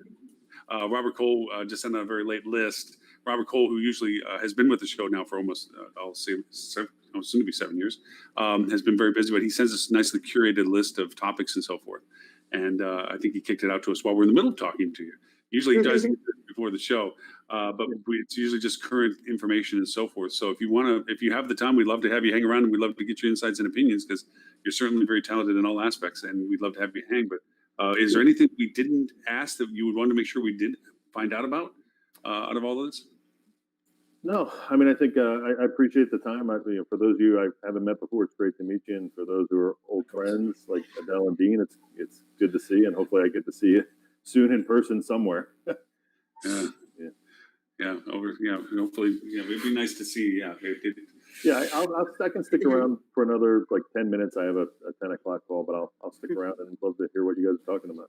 Cool. Usually Tristan and Ben have something mean to say, or some take on the US, something that says, how badly can you screw it up, and the US just says hold my beer or something. So Ben and Chris, I want to leave it to you if you have any. Oh, actually, Adele, I'm sorry. Is there anything you want to make sure, because you're the one that was generous enough to invite David, is there anything you want to make sure that we wanted to say about anything, or do you think we covered everything pretty well? No, it's just, I think that this is such a great piece to have. It really triggered my imagination, and it is certainly a topic of conversation now. And I just assumed that it was something that was simply unaffordable to boutique hoteliers like ours. But I think that the way that you present it seems like it's going to be, financially positive for us instead. So I wish everything that people propose to me was like that. Other companies, please take note. Thank you. So Tris, give us your worst. What you got? You want my news article or my show and tell article? Is that what you want? Yeah, whichever one you think is the most happy thought that you have, since you seem to have a great clarity on how bad things can work. I'm going home. Oh no, I am. You are home. What are you talking about? Yeah, this doesn't work out. This working from home, like. Well, there was. I know, Adele, you put the topic on there about the change in working from home. I don't know if you want to talk about that first, but I've also got another BBC News article. They're churning out some good stuff at the moment, surprisingly. But Adele, I don't know if you want to jump in on that one first. Oh no! I feel like we covered it because we talked about the voice thing. So. Okay, so there's a news article that came out that the Trump administration plans a Chinese tech crackdown. Yes. So I had a bit of a too long don't read sort of scenario. So the U.S. Secretary of State Mike Pompeo, however you pronounce his name, forgive me, has outlined steps that he wants U.S. companies to take a deal with untrusted Chinese apps. The scope of these measures has now been extended to a much wider audience and includes Chinese technology giants such as Alibaba, Beidou, and Tencent, which all have a presence in the US. Given that we've seen Trump and his administration block Xi's purchase of Stay in Touch, I'm wondering if anybody has any thoughts on how this may impact the hospitality industry, as it already kind of has at this moment in time. I have some thoughts, but I wanted to see if anyone else has picked up on that news article or has thought about it.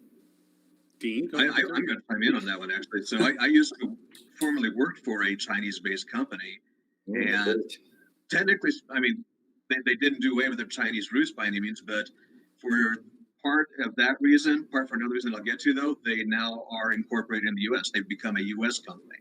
And they did that intentionally. One is to avoid some of those. But also, when you're working on the hotel side, if you've ever, because I spent time working with Wyndham, sending money overseas is hard. It's not your normal procedure. There's other approvals that have to get done, and it's kind of a pain in the you know what. So becoming a U.S. based company, if you're going after U.S. companies, makes sense. I think what the article is saying, though, is even if you're incorporated in the US but are actually owned by a Chinese-based company, or that's where the majority of your business originates from in terms of control, then unless I've mistaken this, I think the administration could still potentially come after you. Now, I know some of the thoughts I was thinking here is pre-COVID, obviously, and I know the world may be very, very different from there, but I know a lot of the hoteliers that we spoke to were always looking to the next big market, and China was the big market that, Chinese travelers will go to the furthest corners of the earth, and trying to attract those traveling communities and trying to get them over to American-based hotels was a very big desire with a lot of the hotels that we're dealing with.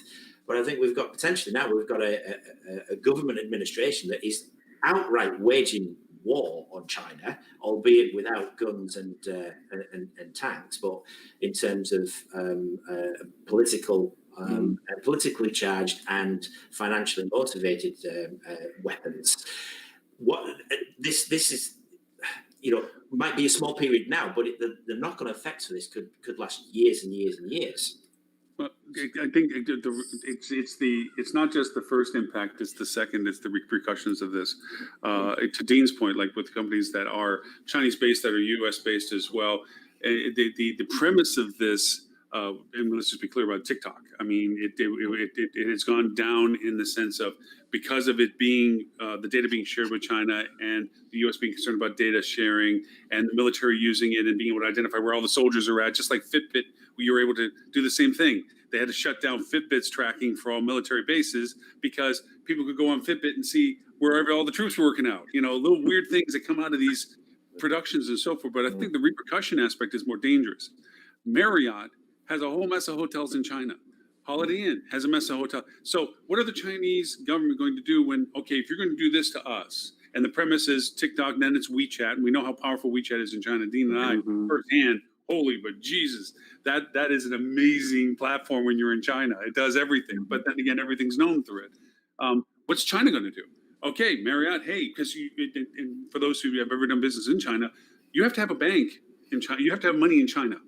Mhm. So all of these companies, Marriott's, Hilton's, Hyatt's, everybody that has stuff in China has to actually be doing business in China. So what is China going to do to our companies because we're doing it to their companies?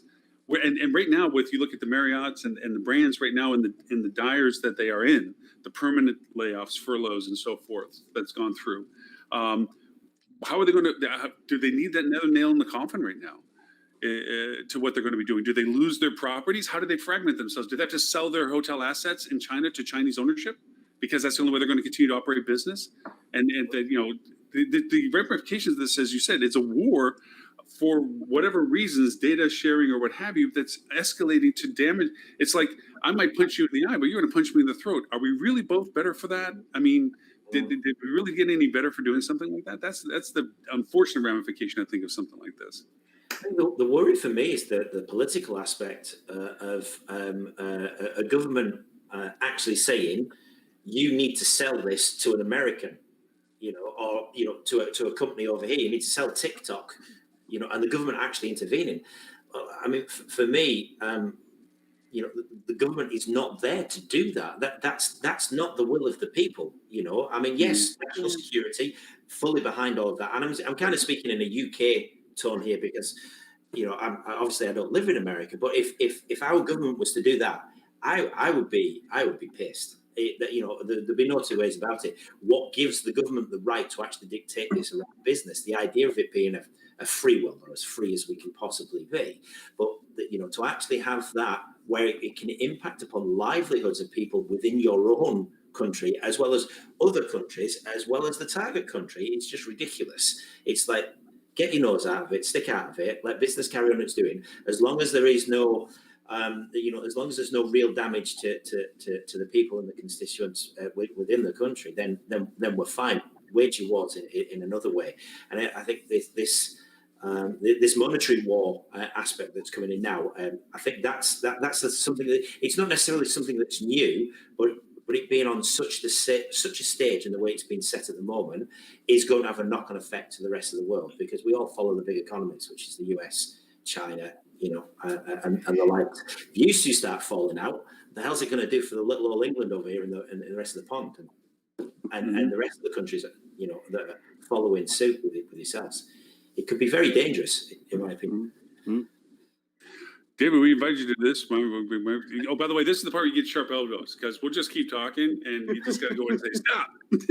Yeah, no, I've got 2 minutes, but we know. I mean, our Intertouch, which is part of the family, the Nomadics family. We have offices in China, so it is, to your point, Christian. It's very interesting. I mean, and we also have an election coming up, so this all might be discussions that for things that might not actually happen. But these are the types of things.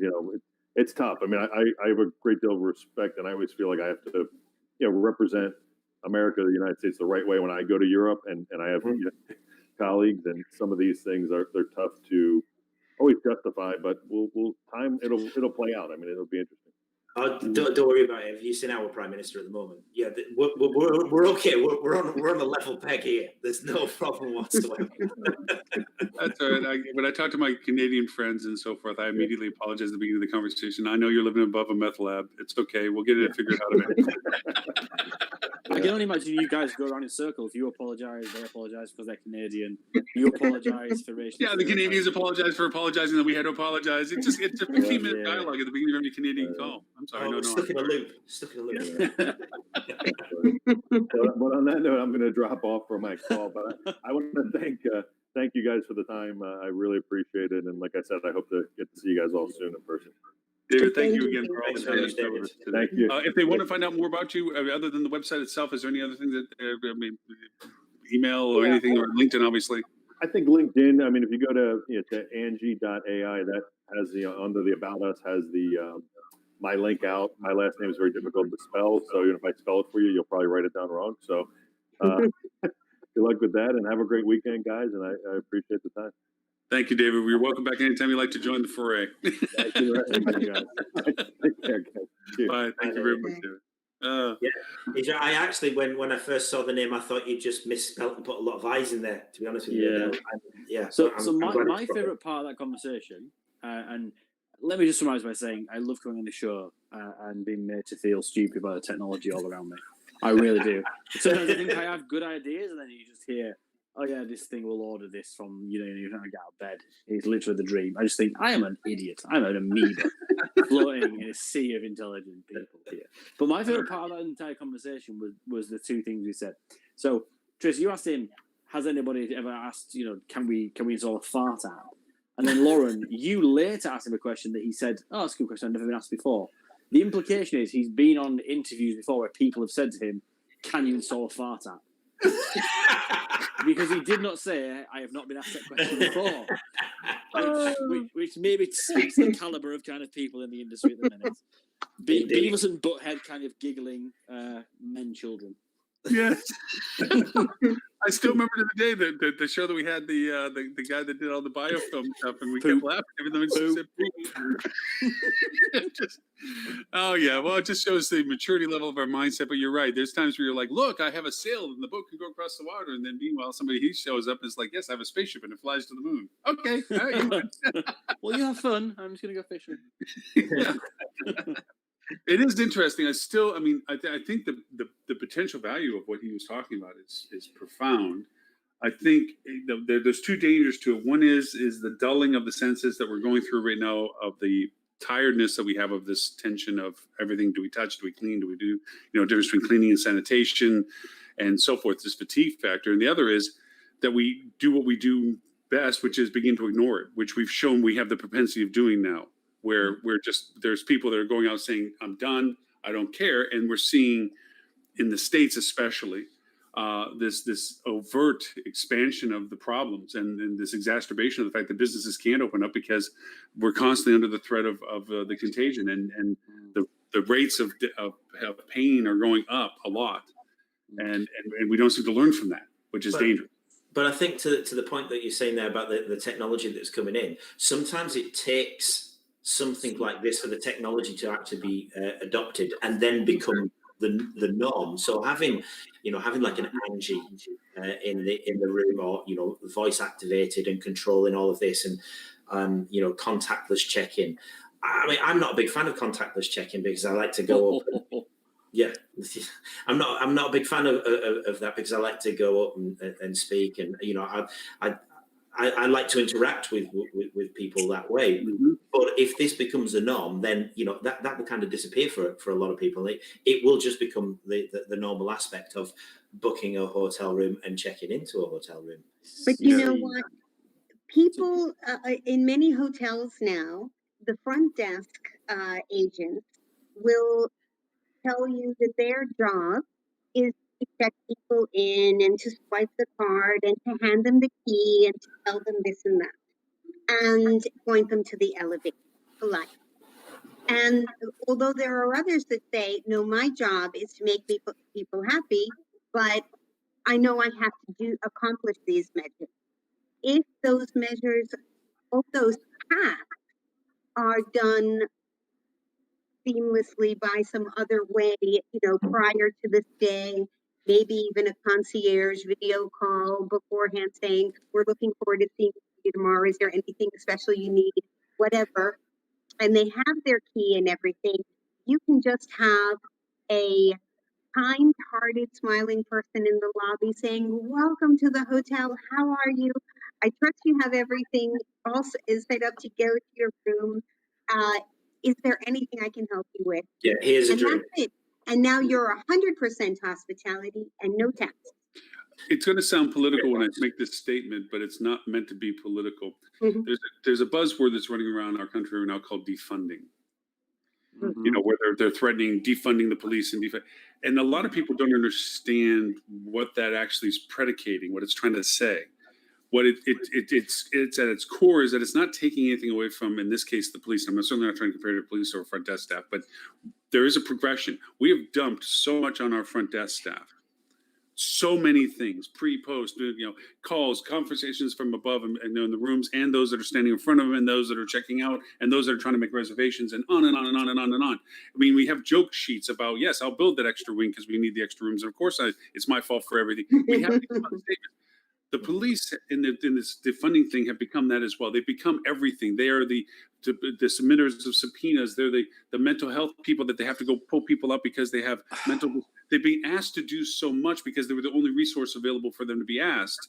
That this defunding mentality, and I'm just taking it as the buzzword, is the segregation of responsibilities, to give certain responsibilities to other people and allow them to focus on the core element of what police are, which is keeping the peace. As I'm going to use the term now for what I intended it, defunding our front desk, where we take away all the fragments that shouldn't be their responsibility. And to what you just said, Adele, at the core, it's about the hospitality of the engagement. They are the front person. They're the front line. They're the person by face that the guest interacts with, or is the one that the guest would most likely see. So all the other stuff, taking room service orders and calls from the room and reservations and whether the restaurant's open or finding a shuttle and all the thousands of other things that we throw on them, okay, can be handled if it's given to proper designation, whether it be technology-based or other people, and allow them to be at the core of what they're intended to be, which is your point of contact for anybody that walks in your hotel. So in a way, defunding the front desk is fragmenting out what they're doing to share the responsibilities. Kind of what I'm thinking. This type of technology can augment. It doesn't replace a human, but it can certainly augment what a human can do to be improving hospitality. That was my political speech for the day. But it's a really great point, though, Lauren, because you can see it. If the marketing department needs more information, so they're wanting email addresses, they're going to say, "Oh, we'll just get the front desk to do that."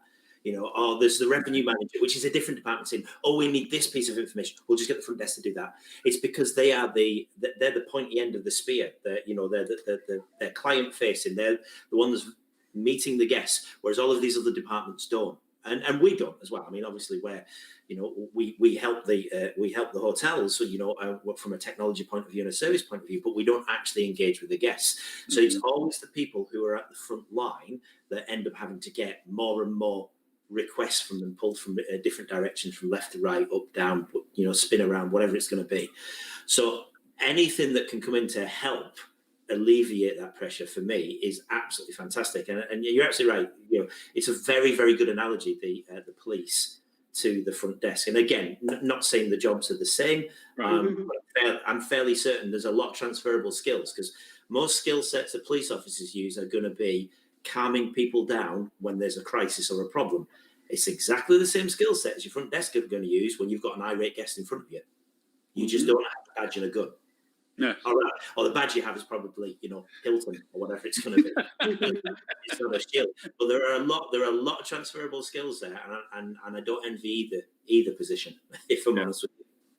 Yeah, I'm glad we brought up also the topic of passive listening and about all these devices that are listening to us. Be it I can't name the names because they all turn on every time I do around here.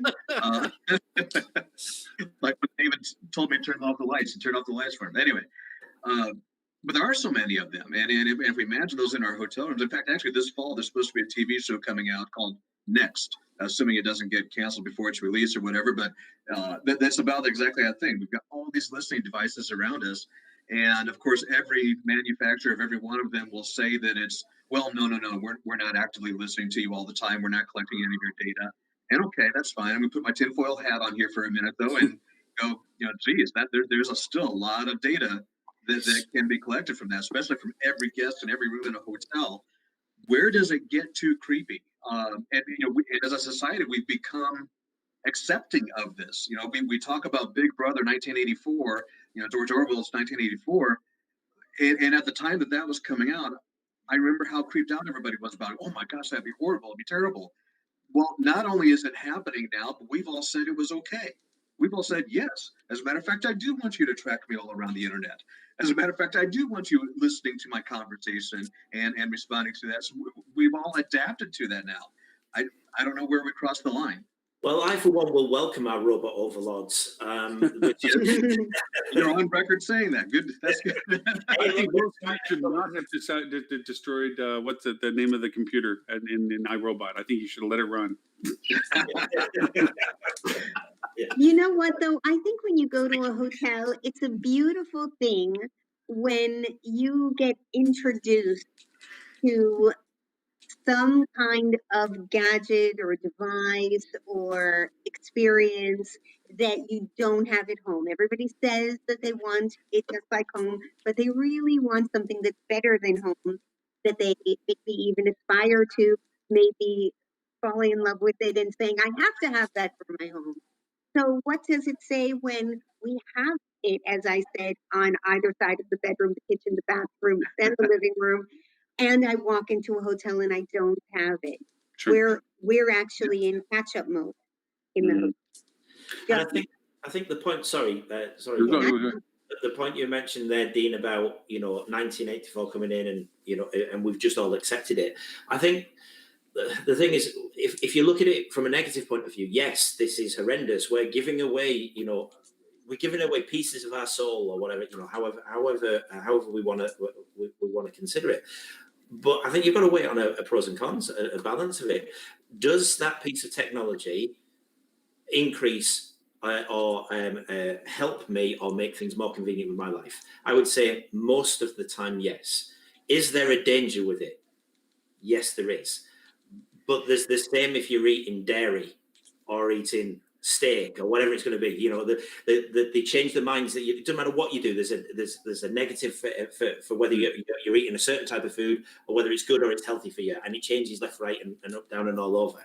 So I think we've kind of got to just look at it objectively.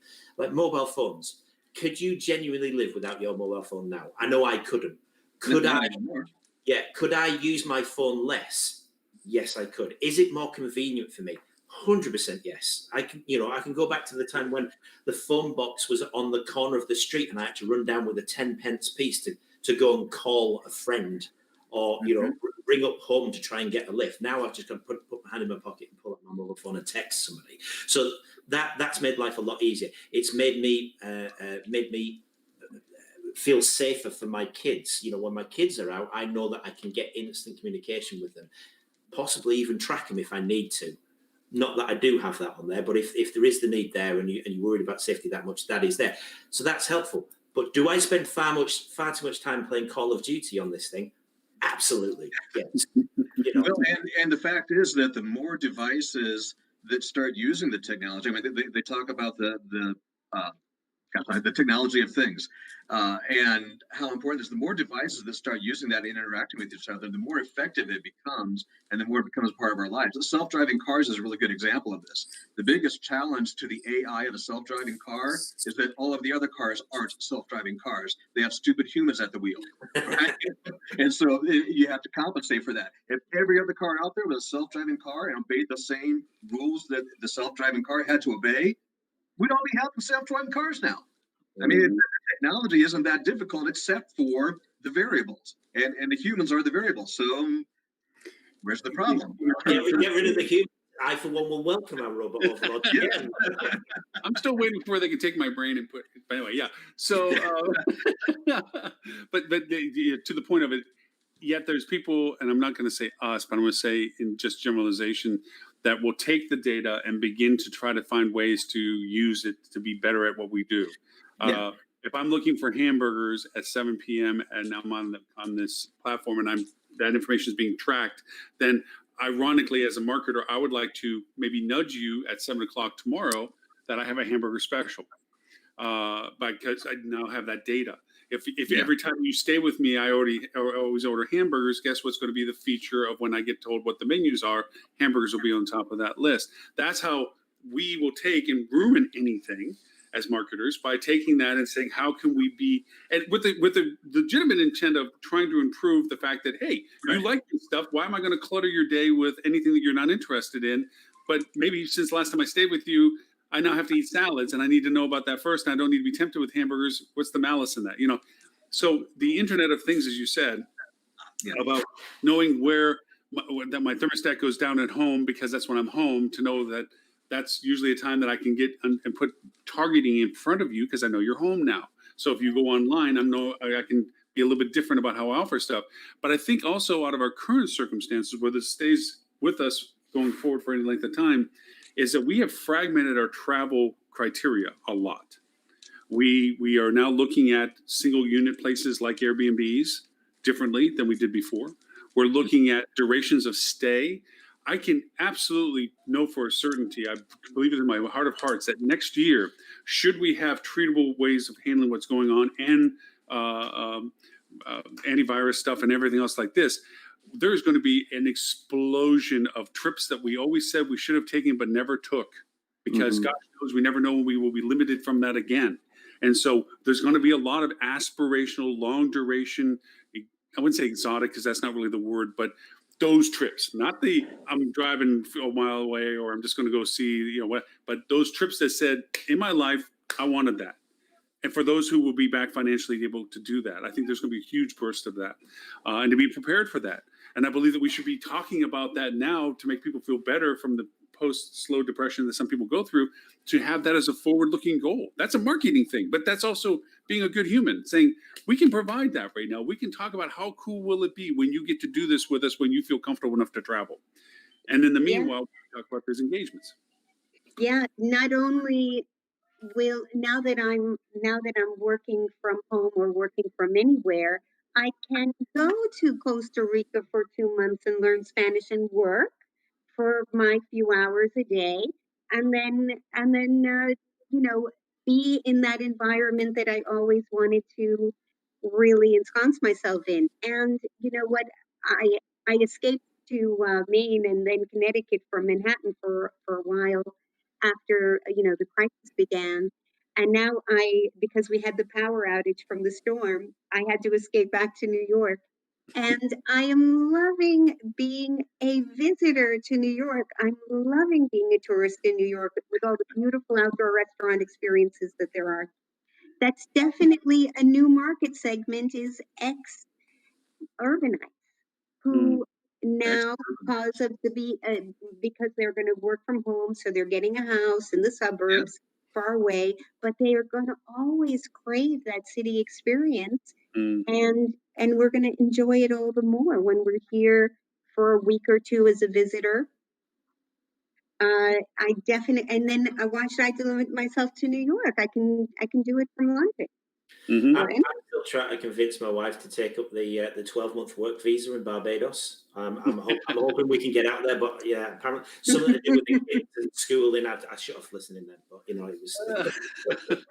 I think Ben would miss you too much if you weren't somewhere around the block. Somehow. You know what, Lauren? I'd probably be okay. Just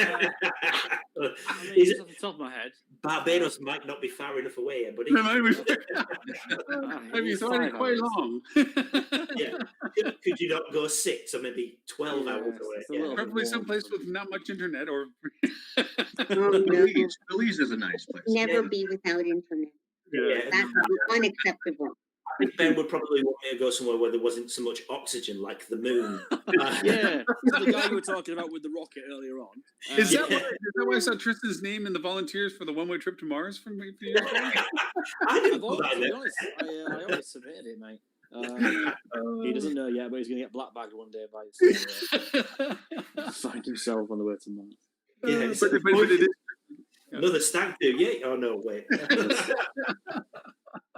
But it is. There are variations to the desire for travel, I think, that we don't even recognize yet because they haven't had the chance to come to a fruition point. There's a lot of variations to people's perspective of travel. I was on a quarantini call with people in British Columbia. And how you rotate around who runs the quarantini. If you're not familiar with the quarantinis, are basically Zoom gatherings of people with a common interest for whatever reason, and then somebody turns into the host of that particular episode and they give a topic, or they give you play a game or something like this. Well, the topic that they brought was tell the group the 2 places that you enjoyed the most visiting when you traveled. And at the end of it, all of us are sitting there going, God, I miss travel. I mean, because I didn't really think about it because it's not something I can think about right now. I can't travel. I have no interest in doing that right now for safety and security. But by the end of that call, as we're going through, and I'm going back, I'm like, man, I remember when I was in Melbourne, Australia, and we're, all of a sudden it's like you miss it. It's an emotion, you miss it. And so I think for what we can do now, where we're trying to talk about how to sell a room now or how to sell a room 2 weeks from now or whatever, there's that business level, but I think there's on the horizon more opportunity to begin to engage people with technologies like we talked about, and more even of just things of like when it comes time. Yeah. These are the things that we'd love to tell you about and open that dialogue up. Because really at this point, SEO for online is more about answering questions than it is about guessing what they want to hear about. I mean, you're chasing down what people are asking about more so than figuring out what it is that you think they're going to ask about, I guess is probably a better way of saying it. So there's opportunities always, but I think that's our long play opportunity, unless Ben or Tris want to disagree with me on that one. Then they are the SEO experts. I can't honestly disagree with anything that you're saying there. I think it's an interesting marketing tactic, even around paid. If you've got the right sort of resort destination and you're targeting a specific market sector there, you'd be saying, do you remember the beach? Target it to the whole of the UK, or rather, do you remember the sun? Yeah, I think for the long. Sorry, Ben. No, carry on. I think for the long game, yeah, SEO, a great idea, but you need to sort of, or what we are going to be advising. We have a kickoff call with a Barbados property. Is a mix the long game and the short game. Like you need to, as Tris sort of mentioned, then maybe not as blunt as "Do you miss the beach?" But sort of stoking the fire, stoking the desire for travel again. Because everybody, I don't think there's a country in the world that isn't sick to death of hearing about COVID, and I don't mean that with any kind of clumsy pun. I mean nobody wants to hear about it anymore. In the UK, we're whack-a-mole lockdowns. They've just told us now the city 25 miles away from me is now on a lockdown again. There's restrictions, like you can't go in and out of people's houses. No one wants to hear about this stuff anymore. Everybody wants to look to the magical year of 2021. And on the stroke of midnight, I think if people think, oh, this will be different this year. I hope it is, because I couldn't take another one of these. But we need to be stoking the kind of desire for travel before it's that last-minute panic. And before we have hotel consider cutting rates and going back to the old ways again. So, whilst a long-term SEO, the problem you've got, things like, I feel like I've got a rant here, so tell me to shut up, guys. And another thing, hotels financially may not have the resources to invest that they used to have. So, professionally written blogs and your destination marketing pieces, they're going to be lower down the line for people who are kind of lower down the line for hotels who have limited budgets and can't get. I mean, if you've still got a GM manning the front desk and cleaning rooms, and I rock up on a sales call and go, "Hey, buddy, can I sell your destination for you? Would you like 200-word blogs every month?" I think he's going to laugh me out of the office. He's going to hang up straight away because they just don't have the cash for that. And yes, it might be a little bit short-sighted. It's pragmatic, I think. So, to summarise. Yes, Lauren, we should be doing that. We should be doing it in a sensitive way, with one eye frame of the situation that everyone's still going through. Be good to yourselves and each other. I was going to dig up that. I pulled up a tool that I've been using recently that just came out. I don't think it just came out in the market, but it's one that I've just started using. It's called Phrase, FRASE.io. And the cool part of it is you can go in and it'll pull out, you ask a question, and it'll pull all the data related to that question to see if people are actually asking that question. So, and then you can snip out the content and start creating your own content that you want to put into your own site for it. So it actually does all that long-handed search query stuff of what are people, and then that also has a thing you put on your website that as people ask questions, it'll go dig the answers up and generate dynamic pages for you so that it actually keeps an FAQ rolling for you the whole time. So it actually helps you build to what you're saying. It's not about the blogs. Nobody wants to read a 500-word blog anymore. Nobody wants to, and even for those that have the propensity of doing videos and images, there still has to be some answer to the question I want to know about. And then if you can become that resource, then you turn it into the answer box. And that's kind of where I began just starting building content that I'm parking on pages. I'm just literally parking on pages, but it's getting indexed for me now. And now Google's pulling my stuff out of my pages to answer these questions. And so, to your point, that to me is a long play. I can't answer what to do next weekend in XYZ city. And I mean, I can, but it's going to be a temporary answer. But this is the long play stuff of events and things. Oh, hey, Melissa, Phrase, FRASE.io. Here, I'll put the link in real quick. But I mean, it's a cool tool. I mean, I'm playing with it now. And it's not like you to like a shiny new tool, Lauren. Right? Or a piece of technology. No, it's not like you. No, not at all. I'm not like the favorite child of AppSumo and pick up everything that walks off the door. But that's where I picked it up from. It's just I picked up 2 codes for it, which gives me unlimited document build on it. And it's another piece to the puzzle, another tool in the toolkit stuff of content building. That's what it really boils down to. Because it'll also do an optimization. It'll do your linkage optimization, your schema optimization. It'll pull all that stuff together. So whenever you pull in for content, it actually optimizes. It will give you an optimization score, a relevancy score, and then it even puts the hyperlinks in for what you cut over for, and you build up nice content based on categories of interest. So, and how do we get on the affiliate scheme that you're on for reselling this? That's weird. I ain't making anything off of that.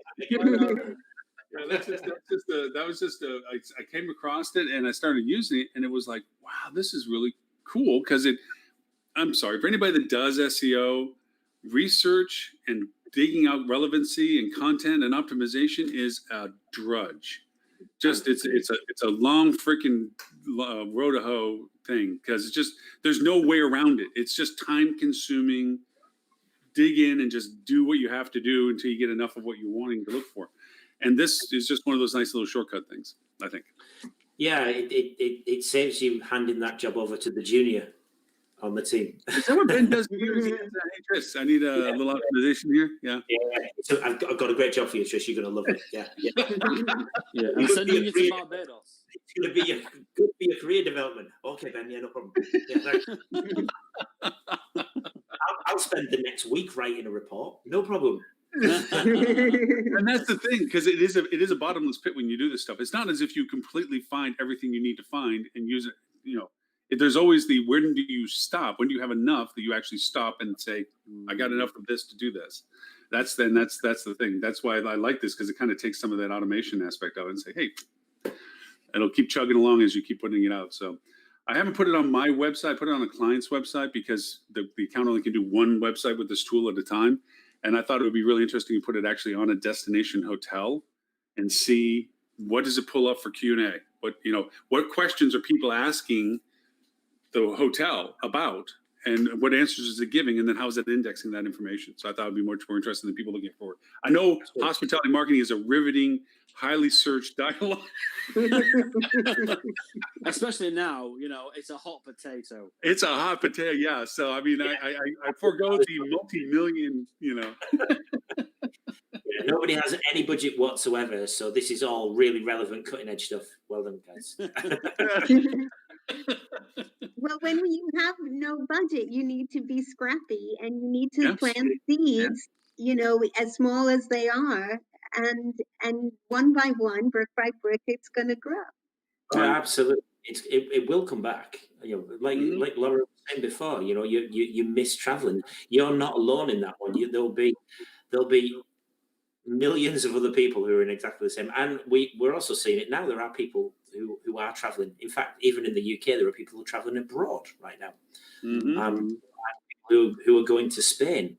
And I know their COVID cases are on the rise, but hey, that's the place that the Brits go and get, sunburn. I think that the Brits are the most bold, determined travelers. They will not be stopped. I think the word is stupid and naive, but yeah, let's go with it. Hey, who else wears a Speedo when nobody else will? I'm just saying, you guys, you will walk the talk. Yeah. That's it. I don't need no stinking sun cream. No, I'm only here for 2 weeks. That's right. Yeah. Pirates on the coast, hijacking near and far. No worries. No worries at all. See, I know how to handle myself. Yeah, no problem. I should have said the Union Jack Speedo. That'd be more of a visual. Yeah. Tattoo of a bulldog. Yeah, that's the one. Well, we are at about 2 hours for all of this. Adele, I can't thank you enough for having David come join us. It was Yeah, wonderful to it have was him so in there. interesting. Thank you. Hopefully he'll want to come back and then hang out with us again for that. And just so everyone knows, unfortunately, Ed called me a little bit before the show. One of his team members went into hospice today. Oh, So, Oh, yeah, yeah. so he apologized for not making it to the show, but for all the reasons, I mean, anyway, just it's sad. It's not mine to say who it is, but it's been a long battle that they've been fighting, and it's unfortunate that it's come to this. But our thoughts and prayers for them in that sense, Absolutely. because that is never where anybody wants to be. But and then Stuart, of course, we need out on us. Something about being busy with a client, I don't know, whatever excuse he had today. He was just, you know what it was? He probably saw Ben's picture on the screen. And We're just all said, busy, Stuart. We're all busy. Yeah, just said, you know what? I can't do it today. And he probably didn't Have they got many hotels open in Tasmania right now? You'd think he wouldn't be that busy, but I guess Tasmania is it's its own. They have a really good museum, I heard, that There it everybody is. wants to go to. There it is. Oh, man. But thank you for everyone else to join for it today. Dean, if people want to know more about what you are doing with Basecamp Meta, and I'm sorry, the second one's still not sticking with me yet, but I know it's you got one out of the two now. You're progressing. That's good. I am progressing. So we have two websites, www.basecampmeta.com as well as metasearchmarketing.com. And really one of them is centered around the training of metasearch marketing, centered towards digital agencies and cross-training your hotel staff if you've now lost staff and somebody new is trying to manage those tasks. Metasearchmarketing.com is about the doing, and so how we can help you actually do the campaign.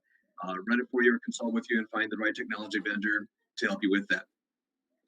And might I just say that right now I have some mid-scale brand boxes in secondary markets that are doing 25 to 1 on Metasearch right now. I believe it. The CPC is cheap, and there's not a lot of competition from the OTAs. And if you're targeting the right audience, yeah. Mm-hmm. So just saying for saying. Tris, event, I actually have an evil plan to take over the universe, part 2567. I was going to bring up to you at some point, so I was going to try to grab either of you at any time in the next whatever days you might have an availability to pitch an idea. Sounds like it will be crazy. And I need to catch up with you next week too, by the way. Let's do it. You are men in demand. Jeez, and Italy. What can I say? Yeah, I'll have to check with the wife, but I'm sure yeah. No, I'm going back to the Union Jack Speedo, but that's just me. But you don't want to see me in Speedo. I don't want to see me in Speedos. But you couldn't get into Speedos. So Trish, we'll hit you first, since you're the better looking one anyway, given today's lack of. But a little bit about 3 and 6. We're a hospitality digital marketing agency, specialize in technology-based solutions. So if you need anything at all, if it's website related, if it's marketing related, SEO, paid search, social media, we're your guys. We're based over the pond in the UK, but we're also heavily involved in the USA. Lots of clients over there, as well as team members scattered all around the globe. So if you need us, get in touch with us. My email address is tris.hayward, spelled very weirdly, on at 3and6.agency. And obviously there's Ben as well. So Ben, if you want to jump in and catch up with anything I've missed. Yeah, if you actually want to get a response, email ben.hamley at 3and6.agency. One of us will be busy trying to squeeze into a pair of Speedos. He was still. Wait a minute, what's your slogan? Digital without dishonesty.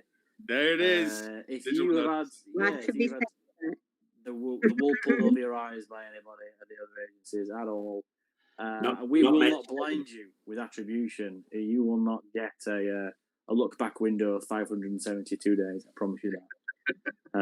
But yeah, as Tris said, probably best to get me on LinkedIn or Tris on LinkedIn, at least because of the spelling of his name. Yeah, definitely. But yeah, it's been a really great couple of months for us so far. We'll be excited to announce some new clients, some very new high-profile clients very shortly. Nice, nice. Mm. I have learned a new function of this platform, which is I can now put lower third banners in. So I am going to add everybody's ones in. So as I ask you again, I can put the link on the bottom, be like super cool, professional looking, like, and there's the link. So just so you know, I figured that out on my own. Wow. I don't read instructions, just so you know. It just, Well, you're not allowed to. You know? it's a definitely rule. Instructions. We don't need those thinking instructions. I asked for directions as well, but obviously that was before we had Google Maps. Yeah, that's right. Yeah. And Adele with Aspire reputation. Aspire reputation. I'm going to get all these right eventually. A little bit about what you're doing and where to find you. The TripAdvisor Traveler's Choice Awards 2020 just came out. I can tell you with pride, we took so many wonderful awards at the Library Hotel Collection. If you're wondering why your great team is not on that list and you want to really work to improve your guest satisfaction scores, we have a wonderful system. It works every time. I have not seen it fail, and I'd be happy to work with you week by week and show you how to apply those tips and secrets to your particular hotel. It makes work so much fun when people are just complimenting you and saying thank you all day instead of dealing with complaints. So you can reach me at aspirereputationmarketing.com and link in with me at Adele Gutman Milne. Do you realize Adele, that people just took advantage of the sorry, Laura. Just one thing, Adele. Something you mentioned on LinkedIn, I think it was this week or next week. Somebody commented about, I think, recently an award, and they were not a 2-star property. I think they were a 2 or 3-star property, and you said you don't have to be a 5-star property to deliver 5-star service. You know what? My husband went to the coffee kiosk. You know those little coffee kiosks in New York City with the guy in the little booth. He says he got such 5-star hospitality and thanked him and appreciated his business and gave him lots of sparkling sunshine. And he said, "You know what? I'm going to go to that same guy tomorrow because he's great." Yeah. And you know what? If they can give you 5-star service, your motel, villa, Airbnb, whatever it is, everybody can do it. And just to I mean a little bit of what you just said. We've been trying to get food and beverage people on the show for a while, and unfortunately, there's such a dynamic market right now that a lot of these people that we were trying to get on the show, their lives are changing daily, and we've had some problems where literally they're different scenarios. One in particular, he just opened up a small little pizza shop in Chicago, and this is a Michelin star chef that had 2 Michelin rated restaurants that he closed down due to the loss of business, but translated all of what his success was into this little dinky pizza place. Kid you not. But he has the same model that you just talked about. I was like, I'm going to give him you don't have to. Remember they made the news, the guy that was over in, I think it was Vietnam, where he received a Michelin star for his cart food. I think these things are not about your size and your austerity of it. It's the quality of what you're presenting. It's the service you're giving. And it doesn't mean that you have to own this massively large place or this incredibly expensive place. It could be your coffee kiosk. It could be, a cart food person. It could be a pizza place. That's that service lingers with you. It's one of those things. So yes, I was just going to make the comment that if everybody just took advantage of the 3 representations here between 3 and 6, and the meta and the reputation management, you get up double-digit percentage growth in your own hotel just by taking advantage of what you guys are offering. I mean, honestly, just turning on meta search and doing it correctly like Dean can do it, getting your digital marketing aligned and corrected for like Tristan Ben can do it, and then dedicating yourself to the service levels that Adele's talking about. Boom. You can outshine anybody in your business right now. So and we're talking about direct booking. So now you own that conversation with the client. Yeah, you don't have to be dancing with somebody else. And not forgetting yourself, Lauren, in there. I'm pretty certain you could do a job. Maybe not. I'm an anchor. I'll just maybe I'm a beer. I'll screw this up for you. with that in mind, where can we get in contact with you, Fine? Well, you can always go. Well, I'm going to be doing podcasting after this, but right now you can always get this and all previous 260 shows at hospitalitydigitalmarketing.com/live. We do translate this into other, subtitled into 10 other languages. If you have any other recommendations of languages, we hit pretty much all the major Western ones for EU.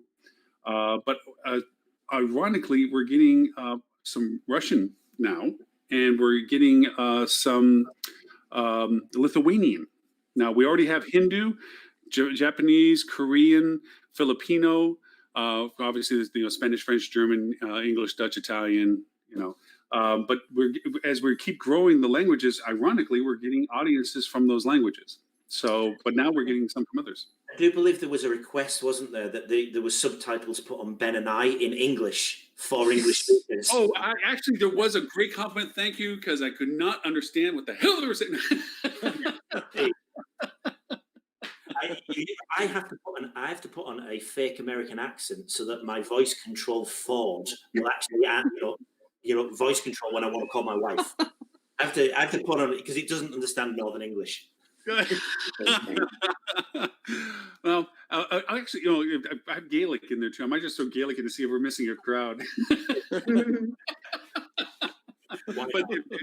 But to the point of the translation stuff, the software has dramatically improved. I mean, we do the transcripts, obviously, so that it gets indexed for SEO and all that kind of stuff. But the languages have really began to diversify our audiences a lot. I haven't taken a recent count as to our total gross audiences per week in a while, so I might do that soon. But the multiplicities of the languages seems to have broadened our reach. And the countries is still maintained around 32 countries we've been in so far. That we're getting audiences from. So we're in that sense, it's been a lot of fun. But yes, and thank you as always. I mean, Adele, again, thank you for the guest host, David, and obviously Tris, Ben. You guys know, and Dane, that open forum of any time we want somebody to come in, please. It's always fun to talk to smart people, Up until a point. Present company is sometimes a little rough, but I gotta say, Lauren, congratulations on the reach of the show, but as well, it's fantastic. If we can't travel, at least the message can, I guess, and at least the advice can reach around the globe. So, top job, buddy. Well done. Because you guys being up. If I was just me, I wouldn't have be like, yeah, no, not him, no. Skip that today, but yeah, and we missed a few. We missed Lily today. She said she was going to make it and so forth, and things do creep up. But yeah, we do have right now we have over 20 hosts that we rotate around. So we got a good audience of hosts as well. So, but yeah, no, it is the highlight of my week without a doubt. I thank you all very much for that because to me it's turned into therapy. It has been for years. 7th anniversary. You're not wrong. Our 7-year anniversary, or next week will be our 7-year. Oh, that's a big celebration. Yeah, so we'll. I mean, I don't think we have any co-hosts scheduled because it's kind of anniversary-ish. But Adele, I know you have somebody else that you're interested in bringing to the show. And again, open invitation, Dean, Trispin, I might whenever you want. It's your show. We've got a couple of ideas. I think we're going to reach out to a couple of people, aren't we, Ben?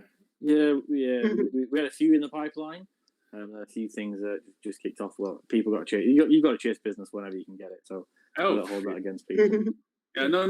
That's always understandable for all reasons. And I don't want to miss thanking Robert for his list also. We didn't use it today, but Robert Cole with Rock Cheetah has been providing us a content list, a well-curated content list for many years now. You can sign up for free yourself for it at bit.ly/Rock Cheetah, all lowercase. And great list, great relevant content. Those will also, of course, be in the show notes, even though we didn't get to them. So everyone, thank you so very much for your time as always.